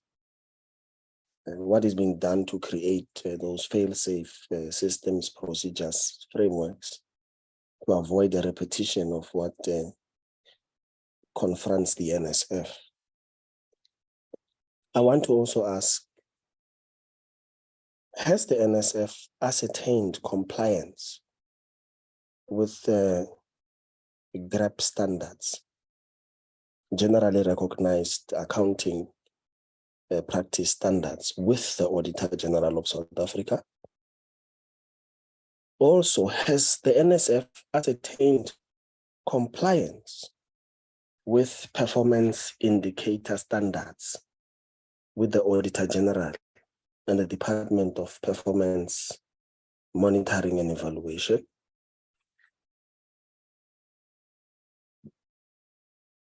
I want to also ask, Chair, with regards to the implementation of the recommendations of the forensic report, whether, in fact, rather that what was the anticipated time frame set for the investigation of the process, as some of the Ministerial Task Team streams would depend on its outcomes for precedent and guidance while they are dealing with the legislative process for long-term outcomes based on their timelines. So this question deals with the set time frame.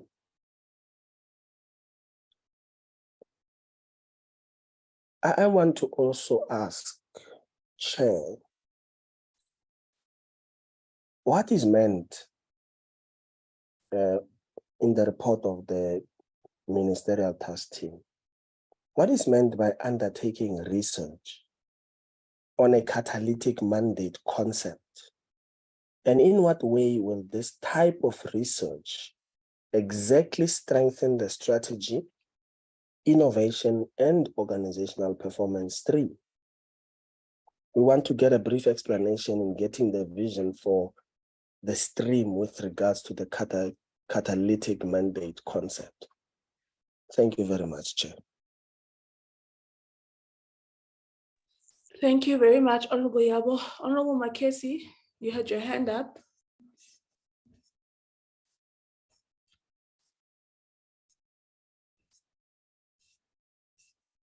Honorable Makesi. Okay. Hi, Chair. I'm having a problem with connectivity. So, but anyway, I've listened to everyone. I think I've been covered. Thank you. Okay. Thanks, Honorable Machesi. Honorable Litzier. Thank you very much, Chairperson, and good morning once again to yourself, all honorable members, and good morning to the DG. The DG is present. Good morning to the Deputy Minister again, possibly in absentia now. Good morning to all the ministers, advisors, and everybody from the department. And most certainly, good morning to our team from Parliament. The Chair, maybe a little bit of background. We started having a discussion on this in and around 2020. Sorry. That meant that, or that led to the minister appointing the MTT, the Ministerial Task Team, on the 1st of September 2021. It was reported in the meeting that we had with the department on the 21st of September 2022 that this work of the MTT on the review of NSF was completed and presented to the minister, or they presented its report to the minister on the 30th of June 2022. The implementation of the recommendations was scheduled to be contextualized and implemented from the 1st of September 2022 to 30 June 2023. So in about 3 months from now, sorry, the report was that everything would be contextualized and implemented. However, if you saw on the report, we had a new date of November 2023 being put now, which is a worry that we now almost seems like we have what we call a moving target in terms of the finalization of this report. The Deputy Minister, when he was opening, he indicated that they are not satisfied with the pace at which things are being done, which I think I want to share those sentiments. The DG also repeated that. I want to thank the DG for apologizing for the late submission of the presentation, as that indeed hampers our ability to do our job well. There's a question that Honorable King asked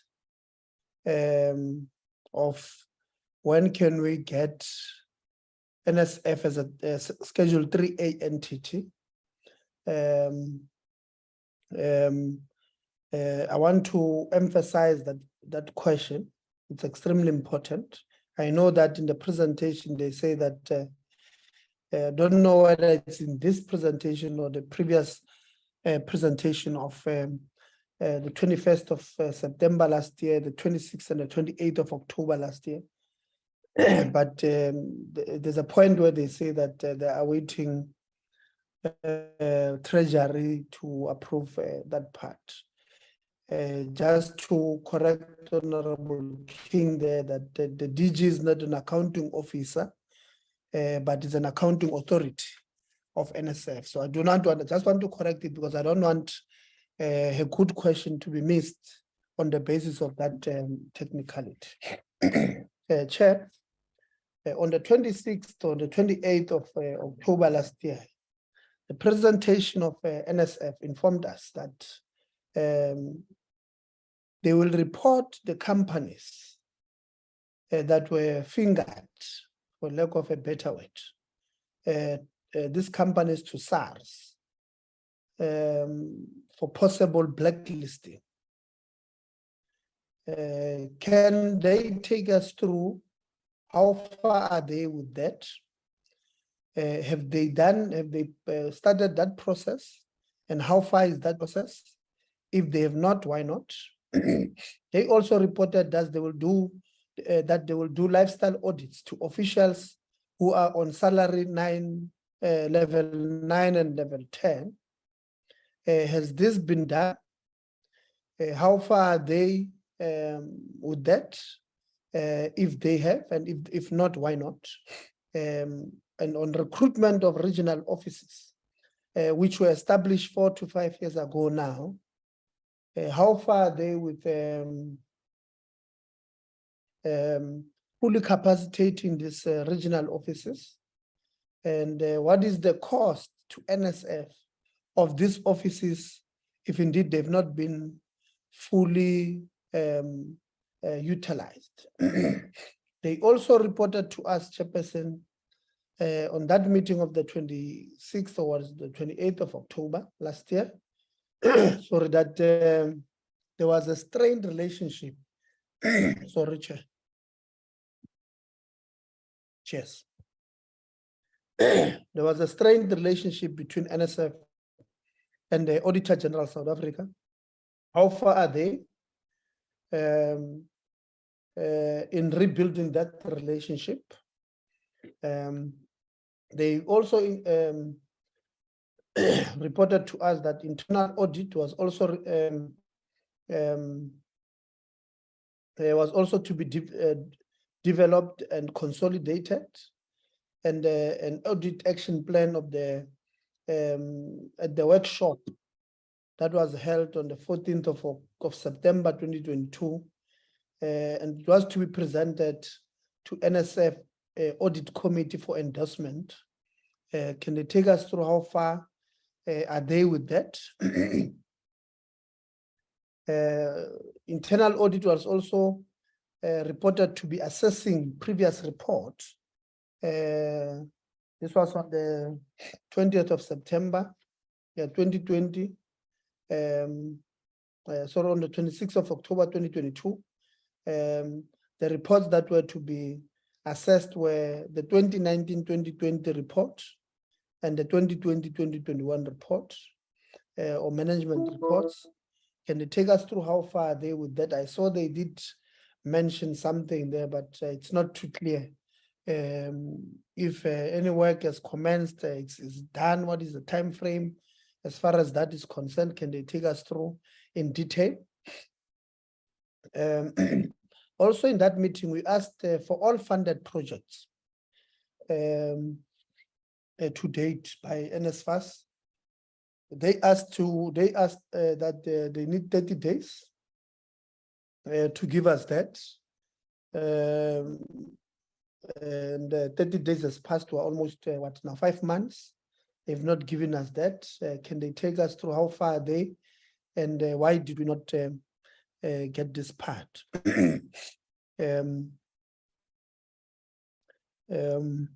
Okay, the DM also on the meeting of the 26th of October reported that there were officials who were fingered in the investigative reports or report that those people were placed on precautionary suspension. How many officials are there? And how much is NSFAS spending to pay these people on suspension? Because they did indicate that these people were suspended with full pay. And what progress has been made in these disciplinary cases of the suspended NSF officials? I saw on the presentation today, Chair, that they're saying they're hoping DG that on the 1st or something, or in April, this top legal team or legal brains that you speak about will begin the process of disciplinary hearing. Then take us through the timelines from the 26th of October till now. What would have really been a delay as far as that is concerned? Because it can't be that we put people on precautionary suspension with pay, and 6 months or 5 months later, or 7 months later, sometimes a year later, they are still on suspension with full pay. Some of them with full pay on acting capacity, which was not their substantive position. So take us through the timelines. What would have happened? We want to understand thoroughly the delays in executing these particular things. In your report, you also, CEO, mentioned that you have appointed members of the work streams. Can you please give us the names of these members? Who are they? And what expertise do they have? So we want to understand why these people were appointed to deal with this particular thing. Chair, in September of 2022, the Minister of Public Service and Administration responded in Parliament to a written question. They noted that the Department of Higher Education and Training had precautionary suspension cases costing the department about 2.5 million rands. Can they confirm if this is true? And if this 2.5 million rands, is it per month? And how much have we paid to this suspended officials to date? And want to implore on the department and NSF to ensure a speedy finalization of the disciplinary cases, as this delays has a huge cost to government that we can't run away. If it's 2.5 million rands per month, paying people just to sit at home because dragging our feet in resolving cases, that cannot be.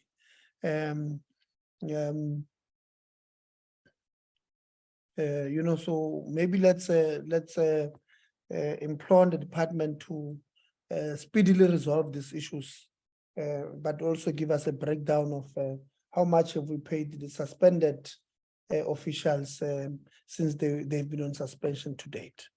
And if they can take us through, if there's a work stream dedicated towards addressing the duplications and areas of overlap between NSF, CETAs, and the National Skills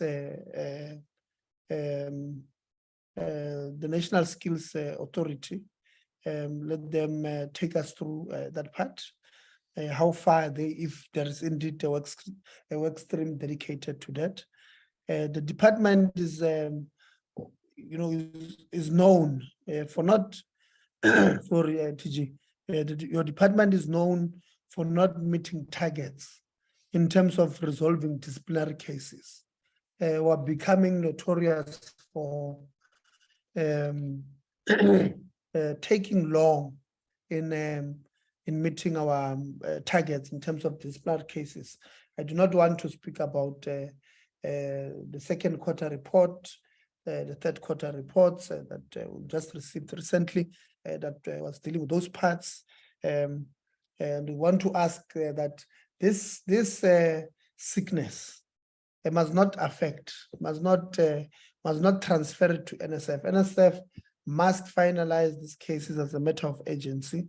And maybe also on this issue, take us through what is, how long has these officials been on suspension? There was a question, the CEO, I think, mentioned about, or was it you? I can't remember. I know the DM spoke about it. I think you spoke about it, but I think the CEO also spoke about it, the issue of the work that you are doing with the Hawks, and the fact that you guys are awaiting Hawks systems. Can you tell us what is that? What is this Hawks systems that you guys are waiting for? What system is this? Want to understand, so that at least we have an appreciation of why we're waiting for such a thing. Explain it to us so that we don't speak past each other on this thing. There is I'm sorry, Chair.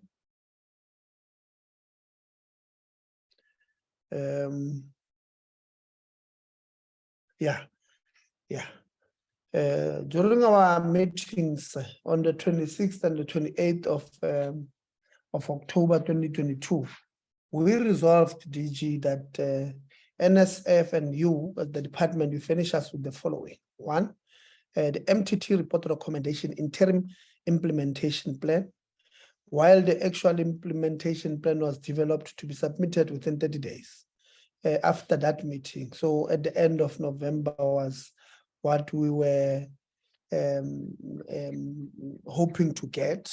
We asked that NSF submit a comprehensive audit action plan by that end of November, including quarterly progress report in the implementation of that particular plan, a list of closed and active skills development projects, to mention just a few.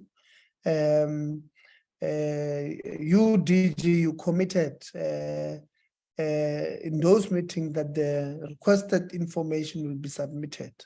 However, to date, we have not received that information that were requested. And I think, DG, it can't be business as usual, that officials of the department come to Parliament, an institution of the people, make commitments and you guys don't follow it through. It just cannot be that that thing continues. It must, again, I believe that must be the last time that we have a situation where commitments are made in the meeting that we will send you within 30 days these particular plans and reports within 30 days, and after 5 months, we have not received any of those.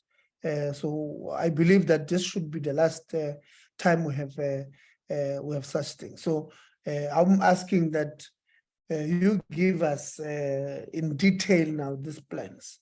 You give us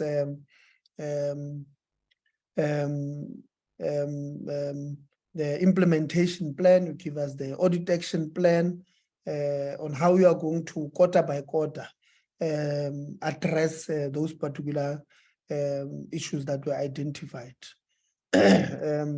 Maybe also towards the end, Chair, which recommendations have been implemented to date besides addressing capacity challenges, which I can simply refer to as a low-hanging fruit. And then let me see if I am leaving anything out. Apologies, I had just too many questions. So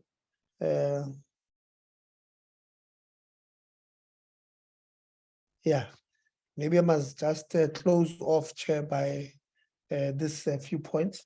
One, and I think Honorable Sibia spoke about these 10 service providers that were flagged,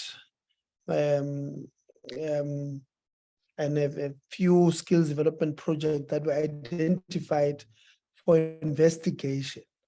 We advised, Chair, that all projects be investigated, not just the 10, because in our view, it looked like that 10 was just the tip of an iceberg.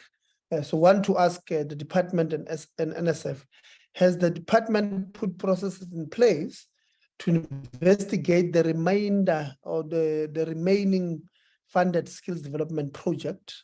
If yes, how far are they? If no, why not? Maybe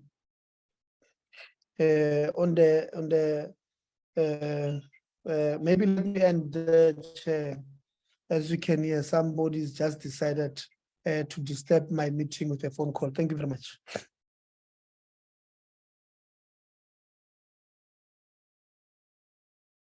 Thank you, Honorable Itier. Honorable King, is that a legacy hand? Is that a new hand? Sorry, Chair, it's a legacy hand. Okay, cool. All right, thank you very much, honorable members, for all your comments, questions, and recommendations. I also want to just, colleagues, we know that we are under time pressures. I know there's a lot that has to be done. But I want to implore on us to respect our meetings. These meetings are public meetings. Citizens are watching us. And so it's important that we afford them the requisite decorum. Committees are an extension of Parliament. The reason why when we do work, we must go back to the House and provide a report, and there are members who don't even sit in our committee who will make declarations on our reports, is because we are just doing work on behalf of the 400 members of Parliament. The 11 of us who are deployed to this committee are doing work on behalf of all 400 members. So if there was a way, we would be doing this work collectively as the 400, but it's not possible. So this is an extension of Parliament. So can we please afford these settings with the requisite decorum? We understand that there's issues of load shedding. We understand that, there are many things that we're trying to juggle all at once, but I really want to implore on all of us to just respect these couple of hours that we have to do our work. So phones must be put on silent. When you're about to speak, open your camera at least once in the meeting, because we know that there's issues of load shedding. And also we don't expect you, in the House, no one is expected to have their camera on the whole time. So we also don't expect you to have your camera on the whole time here. But Honorable Itzia will always want to show us how handsome he looks this morning or that other morning. So that's why he always opens his camera. And that's on a lighter note. But please, colleagues, let's try and respect these settings. I think even the sentiment around the presentations being sent on time, etc. But it's also very difficult, colleagues, with our committees, that we are not a committee that can stick to a program through and through. We can't. Our sector is not that sector. It's not stable, Our sector needs us. We were talking about a framework for Parliament in the chair of chairs meetings in the past 2 days. And they said we must look into doing responsive oversight. And so and I said, that's exactly the type of committee we are. When there are protests, we can't wait for a month before the committee calls colleagues in. I also don't think if the protest is this week, then next week we are on top of you. We must afford you as a department to do your part, council to do its part. But at some point, when we are not brought into confidence, we have to call you in. I am personally not happy that as a committee, we've not received the update on UCT. And DG, we want to implore on yourselves to ensure that when we come back, we receive, in fact, what we had said when you indicated, colleagues, that you are going to SCOPA, to brief SCOPA on the NSF. We said, okay, that's fine, but bring us the report. Bring us the report as a committee on UCT. So you don't have to physically come, but we want the report on UCT. Because the nature of our sector, colleagues, doesn't afford us to wait for weeks and months, and it doesn't. So we understand that sometimes these documents might arrive late because we've had to restructure the program to fit the current state of affairs in our sector. And so we try and be understanding, but sometimes it's not acceptable, like in this case, because that presentation should have just been sitting, waiting for it to be sent to the committee. So I want to really implore, I mean, thinking about also what Honorable Litia spoke to now towards the end, to say there's information we've requested from yourselves. Colleagues, it's not possible for us to deal with all matters in one meeting. Therefore, when we request that send us the follow-up documents, please do so that we can continue with the oversight work outside of the meeting. So, and for me, that if those documents don't come, it speaks to what I'm saying. We're not respecting these platforms. Because if we respect these platforms, we'll make sure our phones are on silent. We'll make sure that, you know, when we're traveling, we try and not always be in transit when we're making opening remarks, when we are, you know, like, let's find a way, park on the side of a garage, quickly deal with the matter, drive again, I don't know, trying to be innovative and understanding. But I'm saying, let us respect these settings. If information is due, send the information. When we send invites to yourselves, respond. We send a letter, respond with a letter, colleagues. When you say you can't come, you're not available, explain why you're not available. We understand that colleagues are doing a lot. And this sector is massive. You know, all I say to people, our sector is massive. 26 universities, 21 CETAs, 50 TVET colleges, 9 CET colleges with their centers, the entities. And then we still go to the other side with DSI. So it's massive, it's big. We understand that, colleagues. But what we're just simply asking for is cooperative governance amongst ourselves and an appreciation for this space, which is not for us. We're not here to report to Litie and Jane and King and Boshoff. We're here to report to the people of South Africa. So let's just appreciate it from that aspect. With that being said, thank you so much, DG. Thank you, Mr. Mabusela. Thank you to the DM Manamela. Thank you to honorable members for your comments, questions, and recommendations. I'm now going to hand over to yourself, DG, for you to then make your response, or to do your response to what members would have spoken to. Over to you, DG. Thank you very much, Chairperson. May I indicate, Chair, that we are struggling for bandwidth in the area I'm located, and then the issue of camera, Chair. May I request your indulgence that I'm not able to flight it right now. I hope you pardon me for that, Chair. Ordinarily, thank you, Chair. Ordinarily, Chair, I would ask the colleagues to tackle the questions, and then later on I will come at the end. But I feel that it is required that I start, given the fact that some of the questions that have emerged in this session, Chair, are not what we prepared to present today, but they are more about further work and further clarity that is required, which we are very happy to make available, Chair.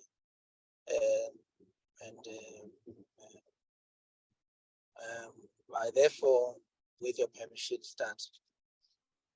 I wish to start with Honorable King for a particular reason, because Honorable King started comments with an acknowledgement of the progress that has been made. And somehow that touched me, and it made me feel that this portfolio committee will hold us accountable when we have not done well. The committee will say so, but equally, this committee will recognize the progress we make, and I wish to thank Honorable King for that. Honorable Boshoff as well did make reference to a lot of work that clearly has been done, but a need, in his words, a very good diagnosis of what the problems are. I think that really is important. I think in a team that very largely is overworked, where there are many cases of excellent, dedication to the work that we do.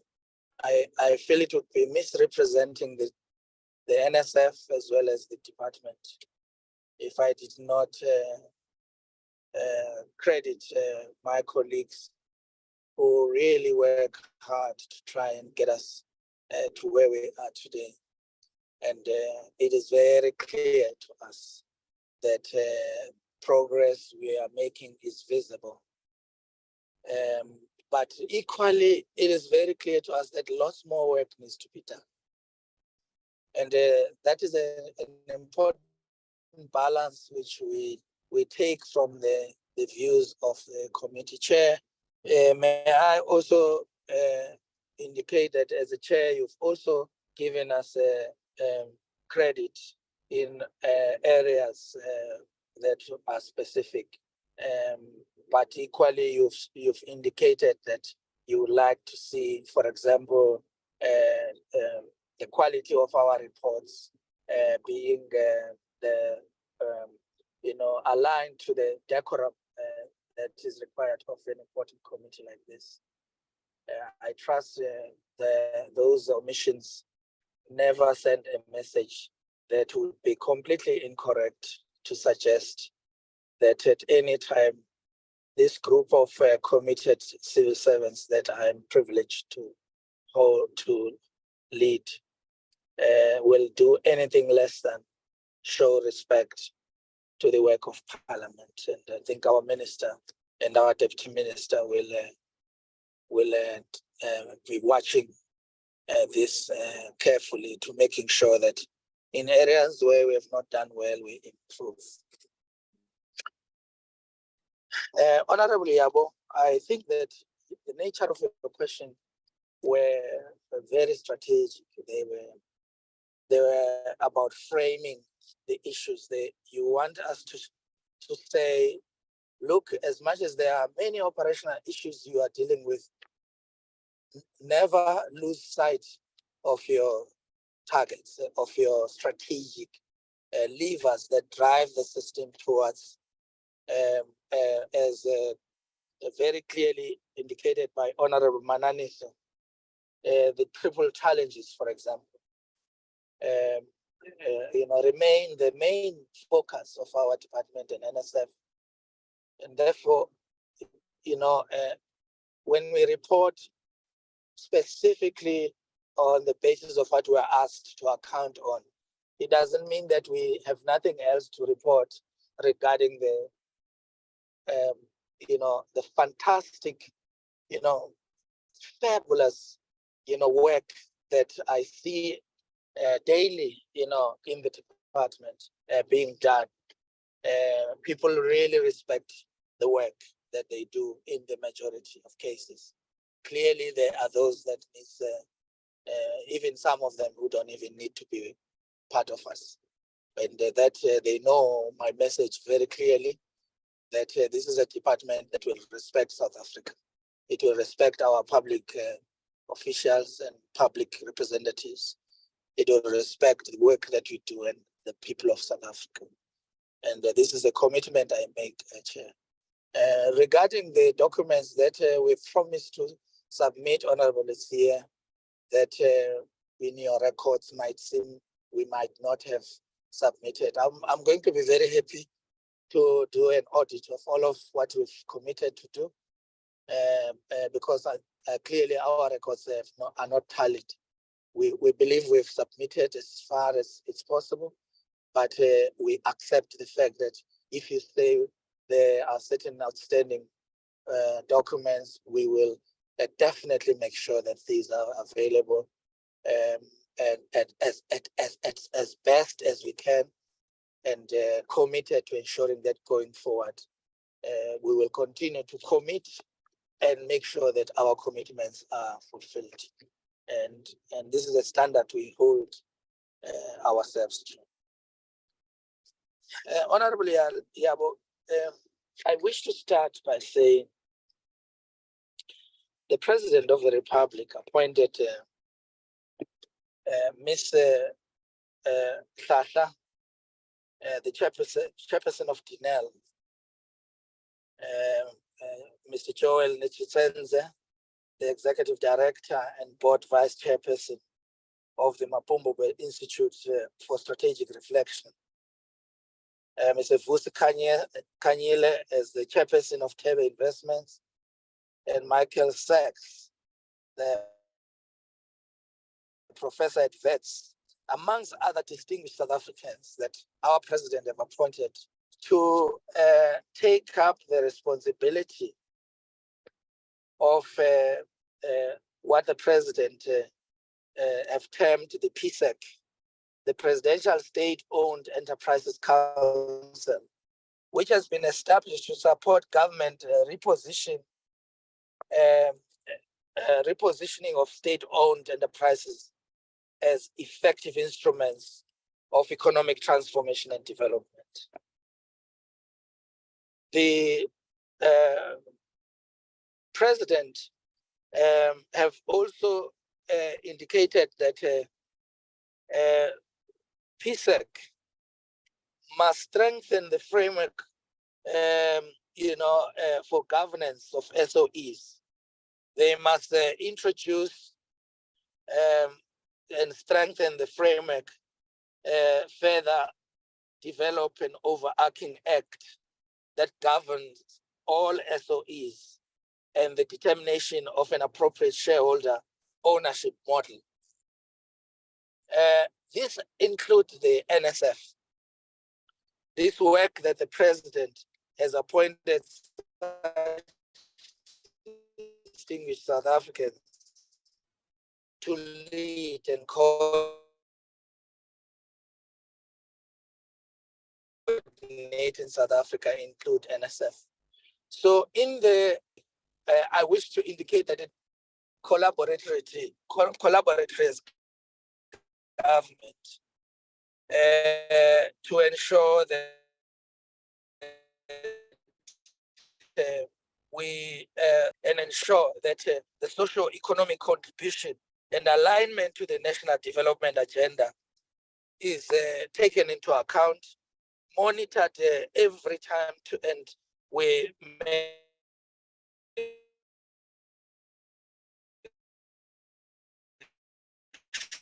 sure that we account to review our business models, the capital structure, as well as the sources of financing for all our entities, including the NSF, and make sure that mitigation and of risks identified is done. I think in our report today, the Chief Executive, Mr. David Mabusela, provide an indication that we have a dedicated, NSF risk register separate from the Department of Higher Education. And I'm very proud to confirm this decision that we have taken sometime last year, but it has now materialized into action, and we are able now to very clearly indicate what are the risks of the business and what is our business model, how we are reviewing that model so that it focuses on what Honorable Yabo has strategically, suggested should be critical interventions that would be followed by systems and frameworks with clear procedures on how we are going to be pursuing those goals.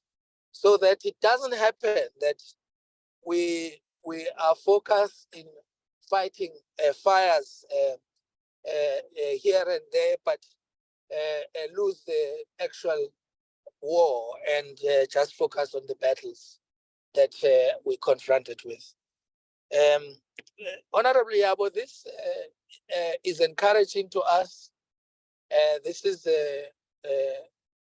I feel you are short of saying you support the progress we are making, and that you also advise us that compliance, not only with our own frameworks, must also include compliance with DPSA, with the GREP standards, and with the monitoring responsible for monitoring and evaluation. And that in future, when we present our reports, they must show alignment in our strategy and business model with the compliance issues comprehensively and across all areas. May I indicate that these are encouraging words that in the same way as our chair has done so, that are encouraging to us. You conclude, Honorable Yabo, by saying that the anticipated time frames for the forensic investigation is also important. I'm definitely going to table this in our regular meetings with SIU and Hawks, just to make sure that because they are now responsible, Chair, for taking these investigations further, to say to them, especially the Hawks, take time, give us a clear time frames, because we are in a hurry to hold people accountable, who should be held accountable. You speak about the research,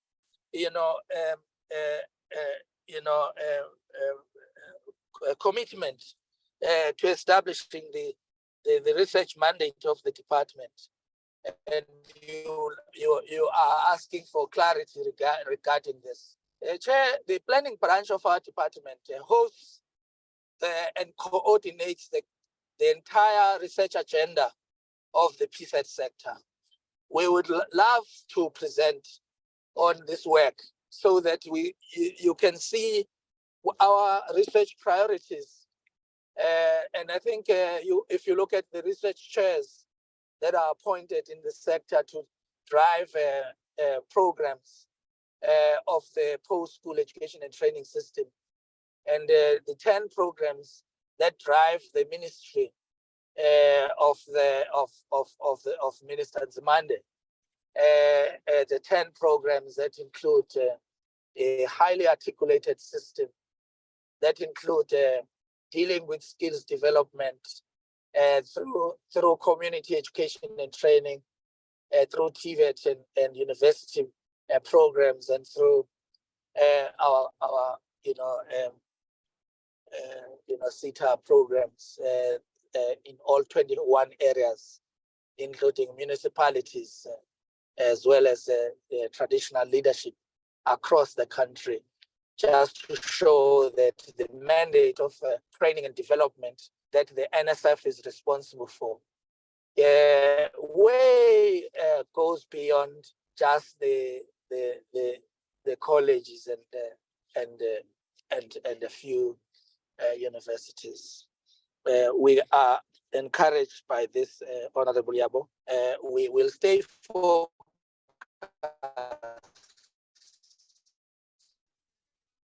on this. I feel like to make additions to this area, because I think for me it is crucial.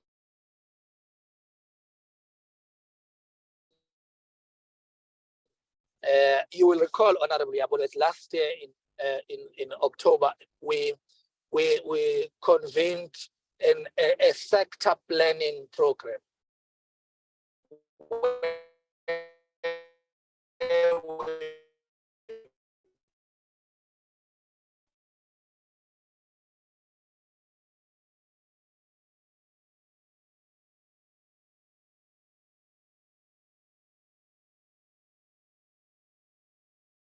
brought all Thank you, Honorable chairpersons of Itia. vice From the chancellors group. of universities, including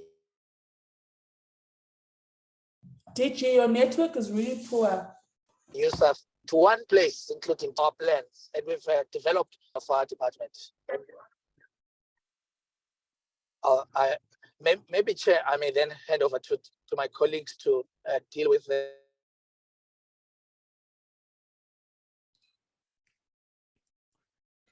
Okay, can we hand over to Mr. Mabusela, please? And then if DG hasn't been covered, we'll cover in the end, but DG, the network is really, really poor. I thought it was mine, so I asked on the chat if it's my network, but Honorable Itia has confirmed now that it's the DG's. Mr. Mabusela? Thanks very much, Honorable Chair. Let me also start by apologizing of not displaying my facial features. Let me try to do so. Though we are at the same place with the DG currently, I'm not sure whether that's going to work. Chair, if maybe I'll actually look at the issues that the DG has not covered, but by and large, he has covered quite a lot of strategic questions that were asked. I would like to then relate to more operational questions that came through, if you allow that, Chair, and also maybe for me to have a better reception to close my camera now. That's fine, thank you. Thank you, Chair. Chair, we note the concerns that you have raised with respect to the weaknesses that are there, grammatical weaknesses, punctuations, typos that are in our presentation, and proofreading which is necessary. We'll take care of that, Chair, and we really appreciate your stressing of the decorum of the structure, which we agree fully with you. Chair, you asked on the question of timelines to say they seem to, this question was also asked by other honorable members, to say there seems to be a shift now on the timelines, whereas initially what was projected was the 30th of June 2023 as the full implementation of the MTT report. Chair, the practical dissection of the report and the actual studying of what it contains and what it actually required. When that was done, Chair, as I indicated in the presentation, that it then disagreed with some of the timelines that we indicated there, to an extent that some of the targets there, they would never, be achieved within the initial timeline that was set. You take, for an example, the question of changing legislation in terms of the governance structure of the NSF. It cannot, Chair, be done under normal circumstances within the time frame that was given.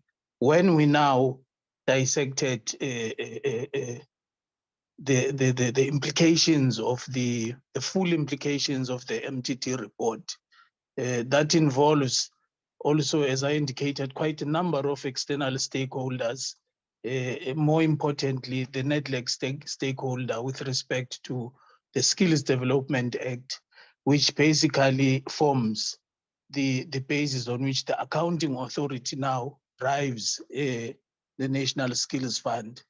So it is in that respect, Chair, it is for those reasons that there was a need then to realistically then project other timeframes other than the ones that we presented. I've also indicated, Chair, to say some of the things that the MTT report recommended are actually ongoing. It's not that there's nothing that has been happening. The only thing what needs now happen. It is just the fast tracking. Those are categorized as short-term to medium-term. The example thereof is the filling of vacancies issue. Those will be able to push through, Chair, within reasonable time frames. You look at the question of the IT infrastructure within the provisions of the MTT. It wouldn't have been possible to complete the Microsoft full deployment within this short time frame. And yeah, so those were the reasons, Chair, really, that prompted us then to reconsider these time frames. It was practicality more than just the question of convenience or shifting timelines. And Chair, you also related to the meaning of own legal services with respect to those officials that have been charged. Chair, some of those officials are senior managers at the SMS level, and in terms of legislation, they are within their rights to then bring into play the legal representation whenever they face some of these disciplinary cases within departments.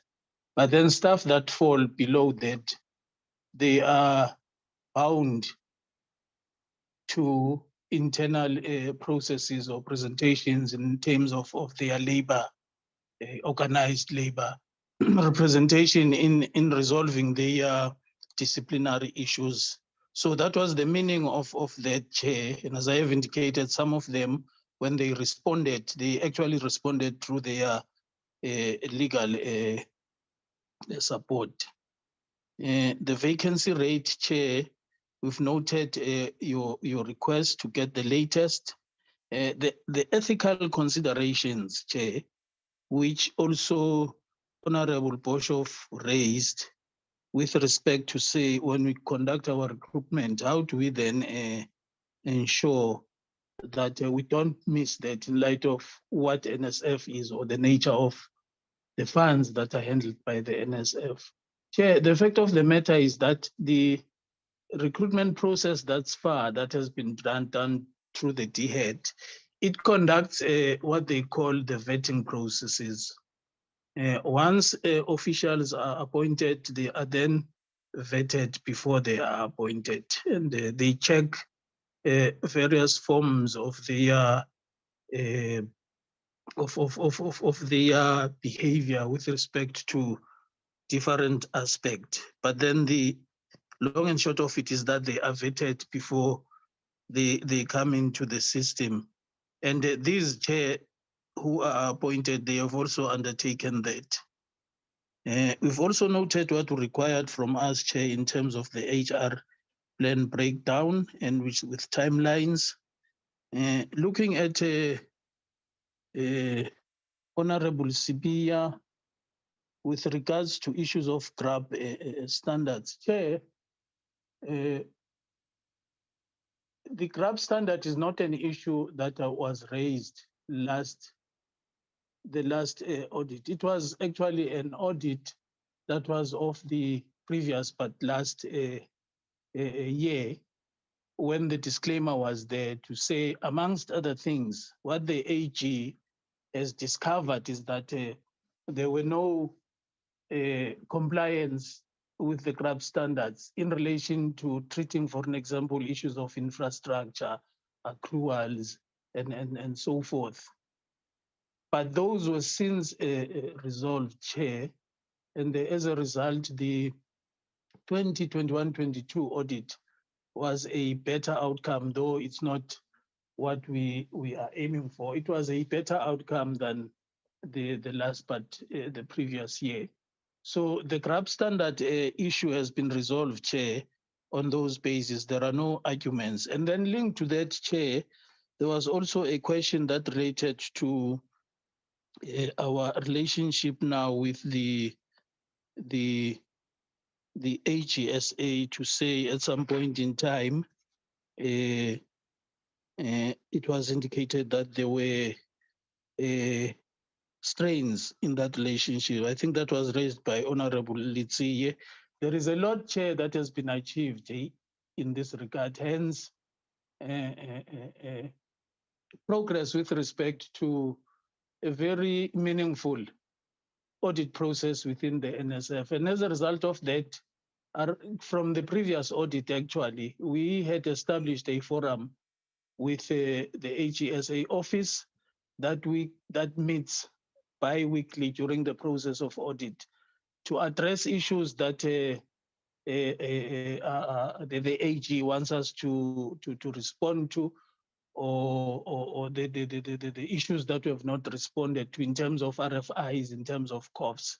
That structure, Chair, I must indicate that it's achieving a lot in terms of conducting a closer camaraderie between ourselves and the AG office. And also, Chair, the AG has assisted us with interim audit in the previous year, and they are currently assisting us in that regard. And these are the issues, Chair, in those previous years, which were kind of contributory to the question of a strained relationship between the AG and us, and also, as I've related to the academic argumentation that was there with respect to standards, which we have since passed that era, Chair, to say what is clear here, it is the technical aspect that the AG is mandated to carry out, which is based on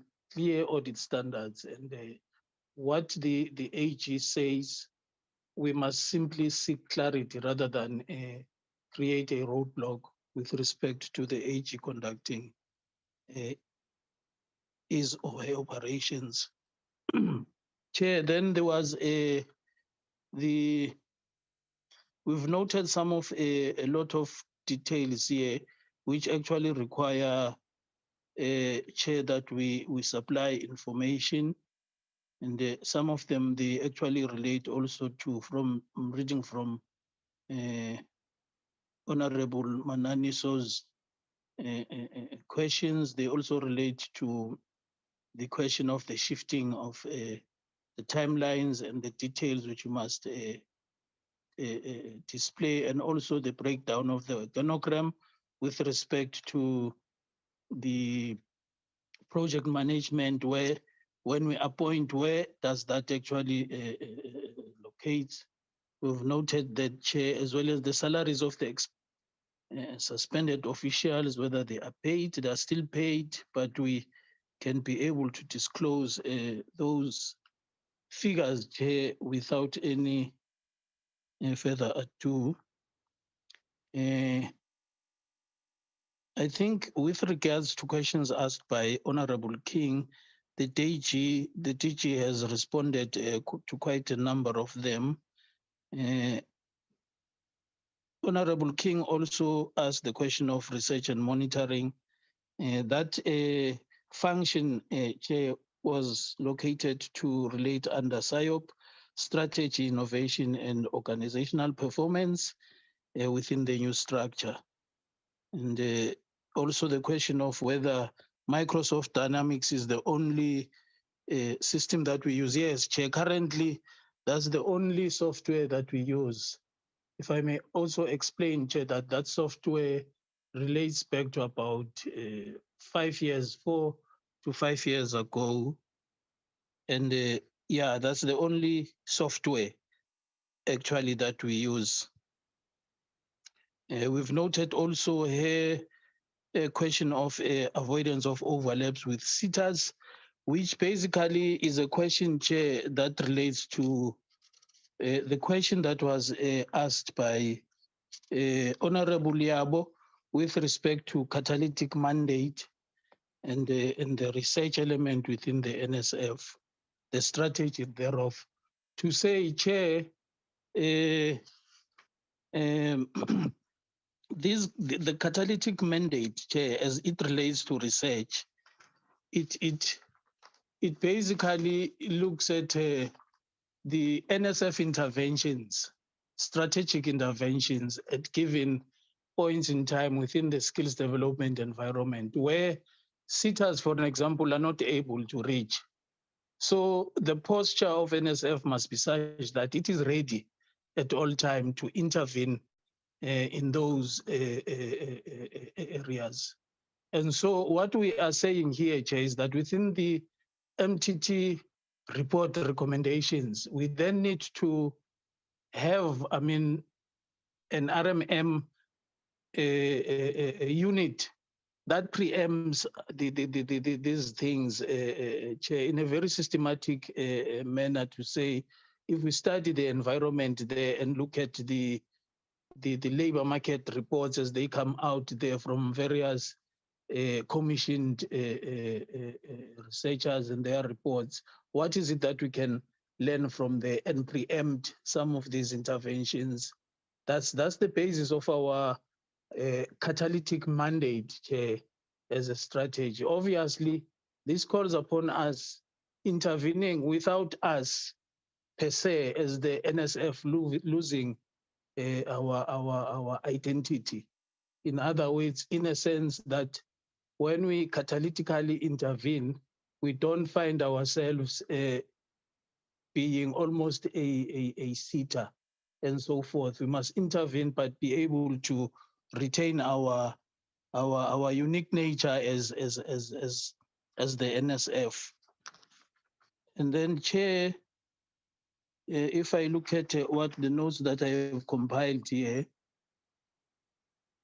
the risk management, this was asked by Honorable King, it falls under the legal and compliance unit, Chair, in terms of the MTT recommendations. And we also note what is required in terms of the MTT implementation plan, the itemization thereof in the disaggregated presentation of timelines rather than just a global one. We note that, Chair, and we will address that. If I look at issues that have been raised by Honorable Litsie,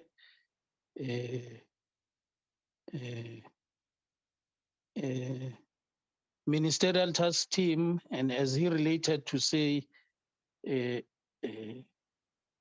it relates us to the shifting of the timelines here, which I have related that to say we must chronicle all what we have done right up to this point in time, Chair.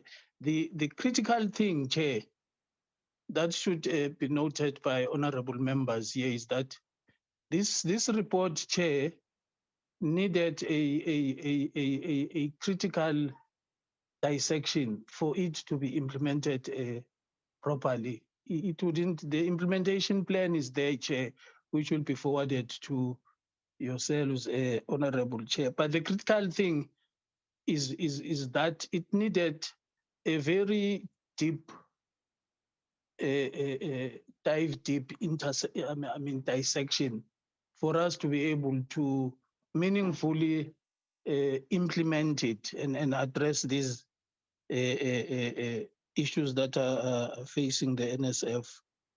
The lifestyle audits, Chair, this is a process, Chair, that will unfold. Some of these processes, Chair, it must be noted that they are linked into the investigation, the intervention of the Hawks, the SIU. Those are the people legalistically who will then come into the play with respect to now unearthing all these things that need to be done. For an example, in terms of conducting civil liability, they will have to, amongst other things, obviously prove beyond doubt that there is evidence that people live beyond their ordinary income. So the lifestyle audit is bigger than us as the NSF. It really needs the type of intervention in the form of SIU and the Hawks. And then, Chair, then with respect to the audit, internal audit function, Chair, this is also a critical function, as I have indicated, to say, for us to effect successful consequence management here, our internal audit needs to do this determination test.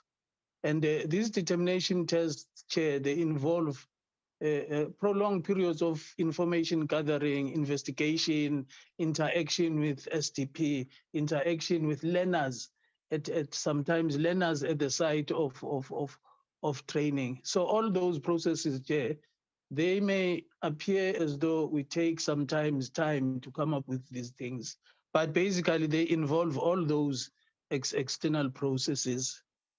And so, Chair, our approach is that we must establish solid grounds before we actually, convict. We can't do that because we'll be risking then committing resources, but at the end, with no concrete outcome out of that commitment. And then the other issues that have been raised by Honorable Litsi, they relate to the previous information, which Chair will audit as the DG has indicated to see which one are outstanding. He also asked about the Hawks system. What do we mean by that? The Hawks, Chair, they work on the basis of collecting information first, as I have explained. Now we've given them access to the projects, as well as all source documents that relates to these projects that have been a source of investigation in the Nexus forensic. We've given them access to that cloud. Now, the system simply means they are then studying that documentation in relation to the Nexus report. They are also looking at that in the broader frame to say who fits where in terms of operational line function, to then to be able to then, amongst other things, cross-examine at some point in time, and proceed from there. That's what we mean, Chair, by simply saying the Hawks systems. Then, with respect to the addressed HESA findings, I think I have related to this, Chair, in relation to the GRAB standards, the TVET infrastructure issue that was problematic in the previous audits, the accruals, which were a problem, and also the provisions for the previous years, as well as expenditure, and those they related to the GRAB. Thanks very much, Chair.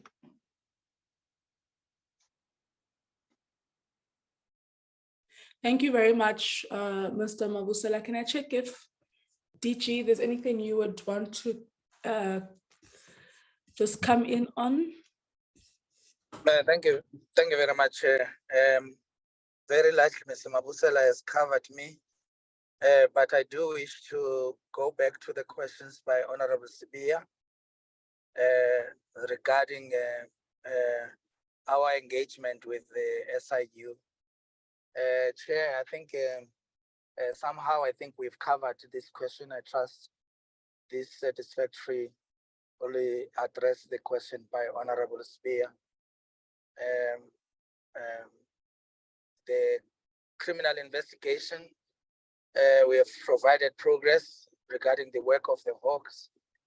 The internal departmental matters regarding the department's work with the independent panel, but also as requested by SCOPA to engage the SIU on civil-related issues that needs to be looked into. I trust that this covers the work But the point here, Chair, that we are making is that where the department has been asked to comply, provide documents, provide information, it has been done. And now the whole issue lies in the hands of the state or law enforcement. Honorable Mananiso, I think the issue around the compliance with GRAP standards, AXA and DBSA has been taken into account. Quite clearly, those who are suspended, Honorable Mananiso, suspension is not necessarily the sanctions against those who are suspended. It merely says that whilst investigations are conducted, you should not be in the workplace. And I think the crux of the matter is when the charges that we have preferred against them are now confirmed, and the recommendations of sanctions are given to us by the independent panel. At which point we will then consider, all sorts of other options around the what is an appropriate, sanction against what has been found to be the area of non-compliance by the officials concerned. I am very happy to see really credible names appearing there amongst the members of the independent panel. The minister had insisted that we do so. May I also, address your issue, Chair, which I think is requisite ethical appreciation, unquote, the Chair.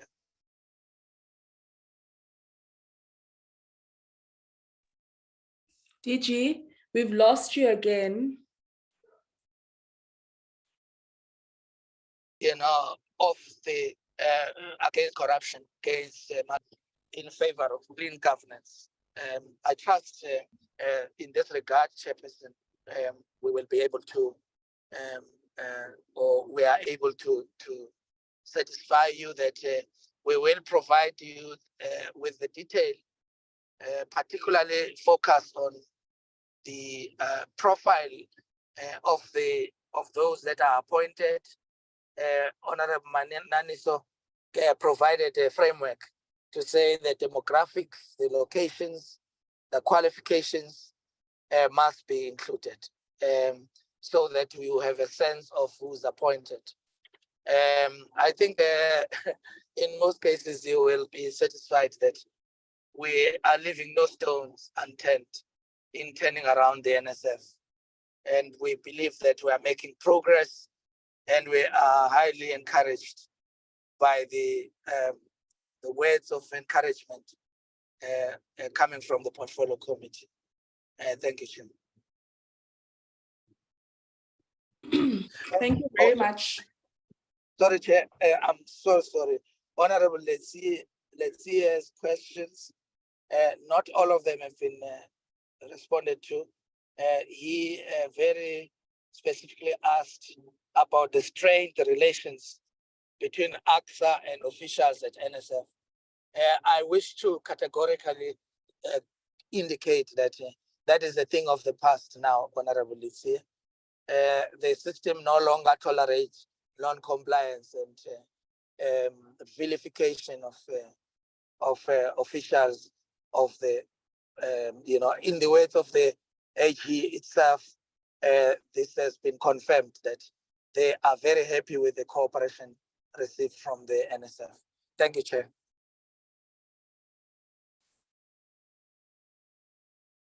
Thank you very much, DG, and thank you to Mr. Mabusela as well. I think I want to firstly, of course, appreciate all colleagues for their interactions or inputs in this meeting. And I see Zamahlang was on the platform from from the AG. Welcome. I don't know if there's anything you would like to say before I end the meeting, or if you've just been observing.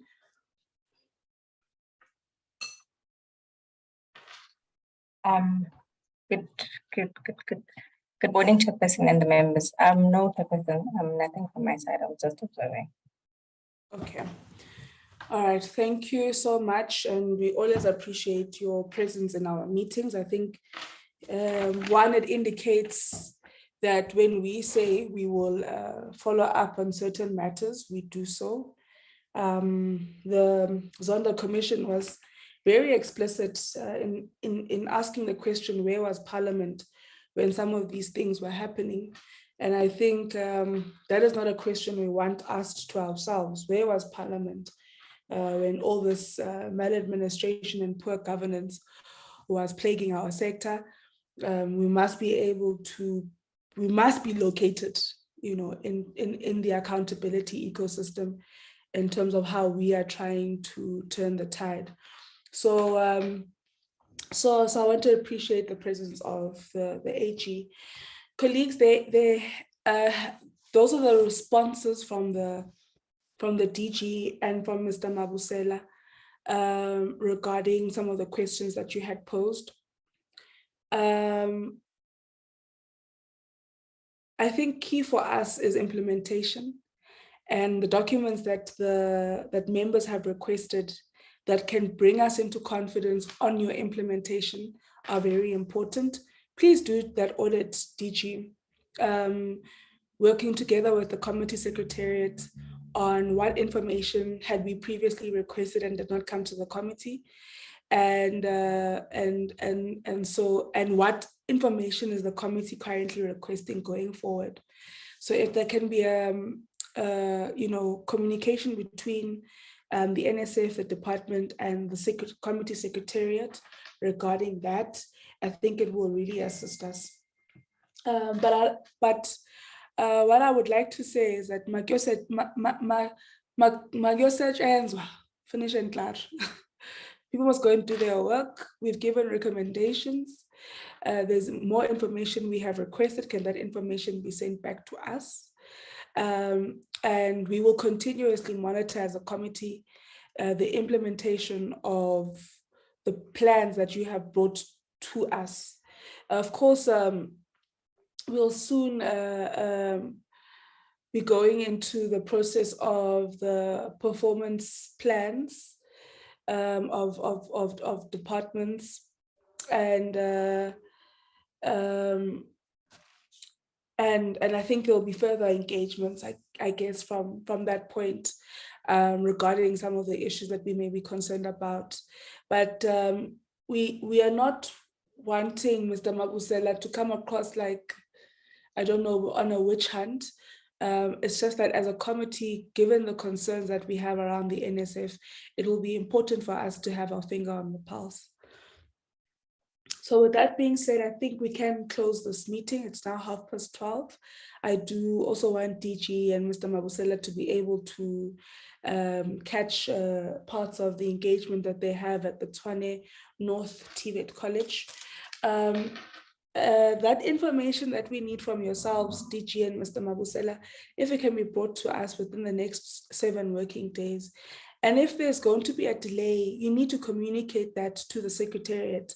I don't think we are unreasonable people, but what really offends us is when information just doesn't come. So if there's going to be a delay, please do indicate that. To members, we will have a meeting on Friday with the DSI on their quarterly report, and we'll take, we'll also adopt some minutes in that meeting. And that will be on Friday. There might be a need for us to start a bit later than 9. We might have to start at 10 because I will be joining the Vembe TVET College in their 60th anniversary celebrations. And so the flight coming back on Friday is in the morning, but I don't want to be late for the committee meeting. So I might need a few minutes for me to settle down back in Joburg before we start the meeting. Yeah, I think I'll leave it at that for now, colleagues. This meeting has come to an end. Thank you so much for your time and your contributions to the meeting. Thank you.